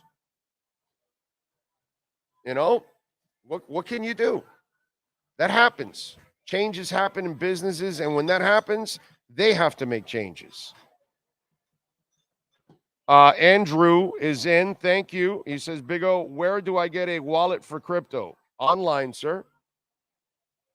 Online. Go to Trezor. Go to what's it called?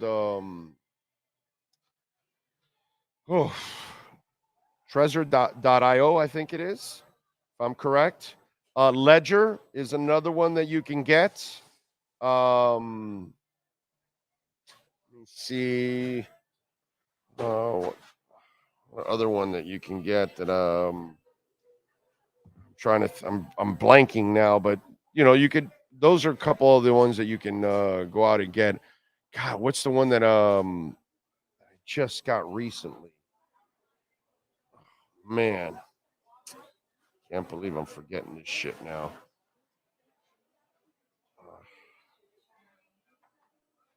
Oh man. God, I don't know why I'm forgetting this damn wallet in my head. And I'd love to remember. I'm trying to look it up here for you. By the way, Exodus is another one that you can get. It has custodial, so you'll get your 12 words, and it's online. So Exodus is another one that you can get. Tangem, the Tangem wallet. Okay, Tangem wallet. I just got the Tangem wallet. I like that one. So I am trying to use that one too now. So there you go. Should we part way? Huh? No, dude, no.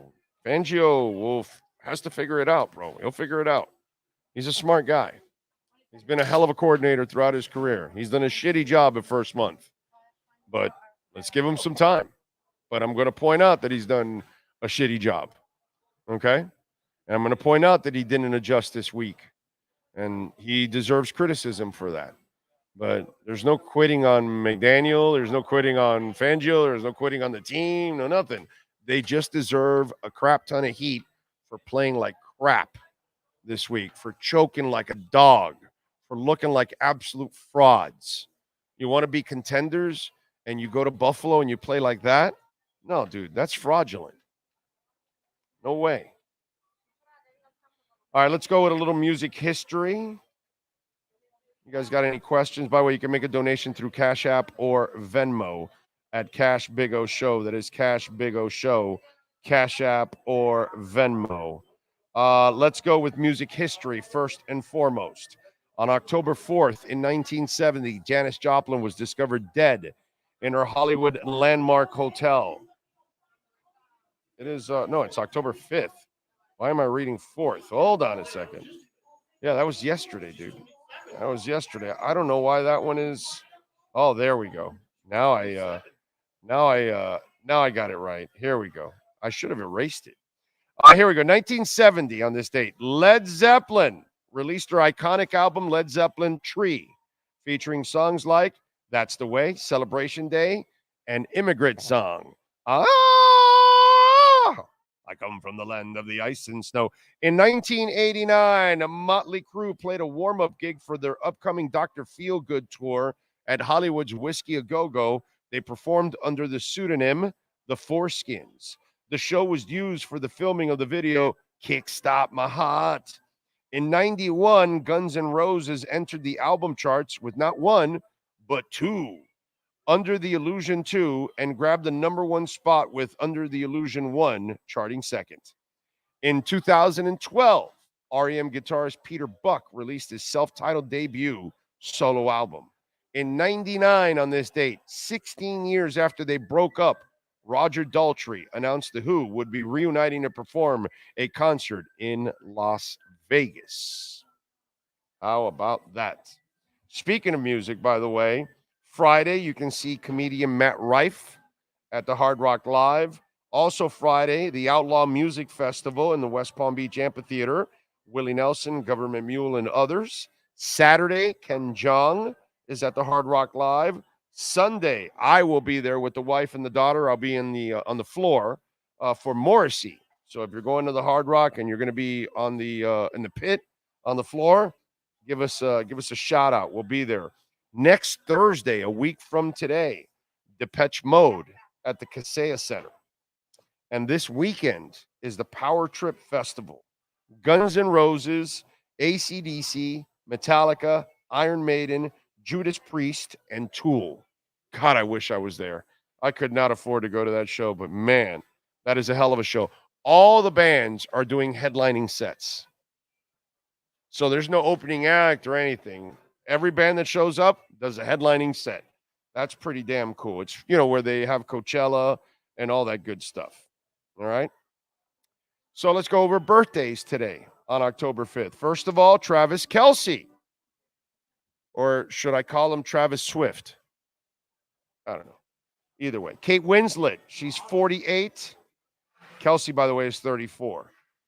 Bernie Mac, no longer with us, unfortunately, was born on this date in 1957. We lost him in 2008, and that sumbitch was funny, dude. I like Bernie Mac, bro. I like his show, Mr. 3000. I like Bernie Mac. I miss Bernie Mac, man. That was, damn, hell of a loss. And too young to go. Jesse Eisenberg is celebrating a birthday today. Jesse is 40 years old. Neil deGrasse Tyson, one of my favorite people to listen to and watch.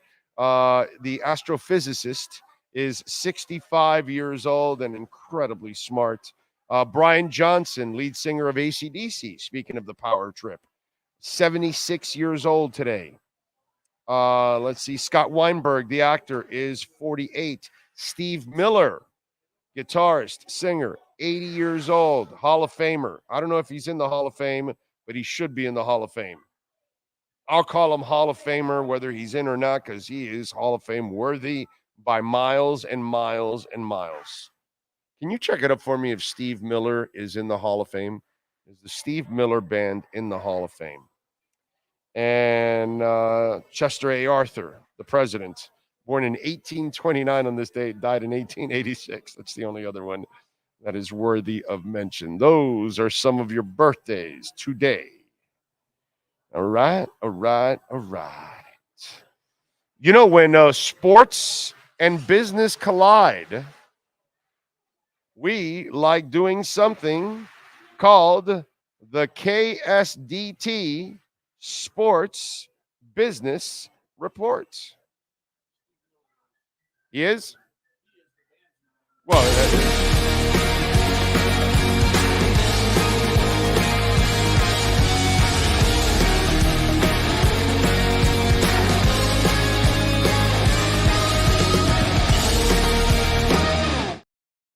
wow. So Tiger and Rory have a new league, baby. Yeah. New league.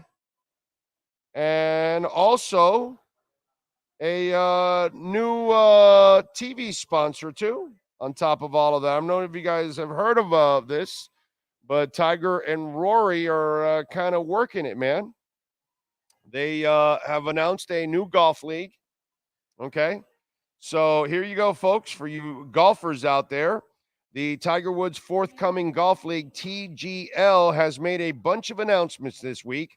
Starters, the TGL announced new names on the fold Thursday: Tommy Fleetwood, Tom Kim, Tyrell Hatton, Shane Lowry, boosting its total of 2023 Ryder Cuppers from 9 to 12. That means 16 out of the 18 spots in the league's first season are taken, leaving just 2 empty spots to be claimed.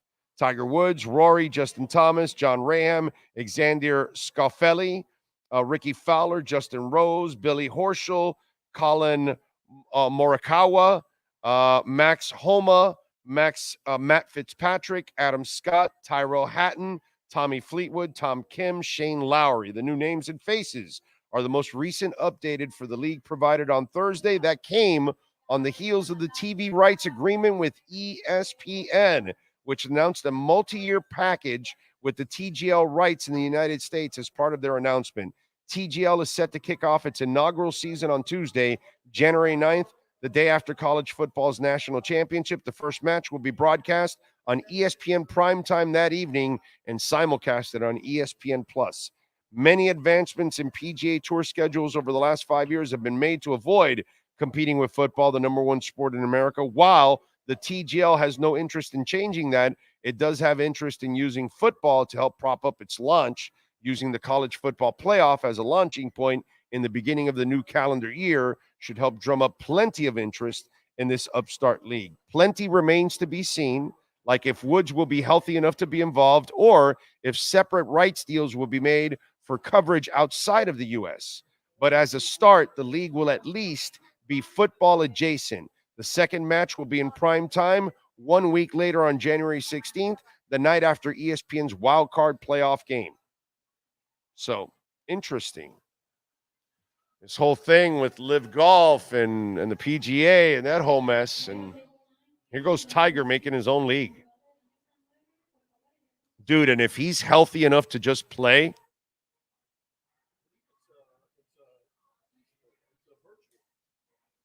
the Tiger Rory thing? No. I don't. Really? Dick Butkus just passed away? Wow. Rest in peace, man. All matches will be played in the new announced SoFi Center. Still under construction after the league's founding sponsor will house nearly 2,000 fans on match nights, laying out in front of them on the campus of Palm Beach State College in Palm Beach, Florida. It will be a football-sized playing ground with a 64 by 46 simulator screen. Players will play full swing shots into screens for Woods and most irons, then will play direct shots into a short game area roughly the size of a basketball court. Players will also be mic'd up. So what do you think about this? It's perfect for the Tiger Woods, the Rory McIlroys, because you don't have to walk 18 holes. You're gonna yeah. You know, I mean, but is he going to play or not? Yeah, no, he's part of it now. At least at the beginning, he's going to be a part of it. Now, if he plays, this thing will explode. Well, that's what I'm saying. Like right now, I think him and Rory will play just so that it starts to, until somebody until somebody becomes that name in this league. Because you're going to have guys that can come in and virtually, hit the ball 490 yards or something. You're going to have guys that can just rip. What's the motivation behind all of this? From all the PGA and the live stuff? That, and I know Tiger has a couple places that because Rory had a bunch of animosity about all that stuff with live. He doesn't want to play golf anymore. That's why they're doing this. Right. That's what I'm saying. It's just an out. But this is going to lead to something else. Well, I believe Tiger Woods has another, I don't know if it's virtual is the right word, but he has another golf thing that he's already in. And plus, he's designing courses now. He's designed like 3 or 4 courses. He's designing golf courses now that he's turned into what Arnold Palmer was with designing courses and all that, and some of those other guys. Like that's what he's doing now. The terrible decisions by the PGA and then the live golf thing is like created all kinds of animosity, and then plus with this, there's no overhead. You're playing at a stadium. Yeah, you're doing. I mean, ultimately, I'm saying it's going to end up being, as it gets more sponsorship money, it might be more money for them to come and play this than it will be to play in the PGA Tour down the road. Not saying now, but and you're playing against Tiger. You're playing against, and you actually have a chance to beat Tiger in this. By the way, not that you don't have a chance to beat him. If you're a golfer on the 18, but it's going to be interesting because, again, the big names, you can get big names in there, and it's going to be a whole different experience. And then plus, how many people are going to be able to say that they sat there and watched Tiger play golf that close? Right. You know what I mean? And inside of, what was it, a 4,000 seat stadium or whatever it is? I mean, it's going to be interesting. And I'm sure they're making a nice cut with the TV deal. By the way, KSDT CPAs has got offices Dade, Broward, Palm Beach counties, and in North Carolina. And they're hiring. So if you have any skills there with the numbers and you're looking for a job, Dade, Broward, Palm Beach counties, or even in North Carolina, reach out to our friends at KSDT CPAs, 305-670-3370, America's best accounting firms, according to Forbes, and of course, America's best tax firms, according to Forbes. So there you go. So make sure you call the great people at KSDT CPAs, advisory, tax, assurance. They do it all, folks. They can help your business grow. Call my friends at KSDT CPAs. This has been the KSDT Sports Business Report. KSDT CPA is one of South Florida's largest and one of the country's fastest growing accounting firms. KSDT is recognized by Forbes as one of the top tax and accounting firms for 2022. KSDT CPA is a full service firm that also excels in crypto. Visit online at ksdtcpa.com or call 305-670-3370. All right. Okay, we want to thank Ken Shamrock for joining us here on the program. We thank Marcel Louis-Jacques.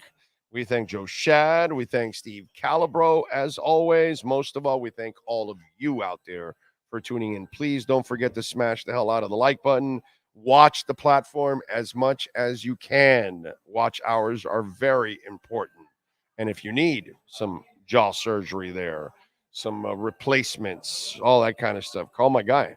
Right there. I see my man Ronnie Katz in Boca. Call him, man. BocaJawSurgery.com. Good people. But anyway, thank you all out there. As always, we will see you tomorrow morning, 10 a.m. from the studios. Ready to rock. Y'all be good out there. Much love. We'll see you tomorrow. Same time, same place, same bat channel.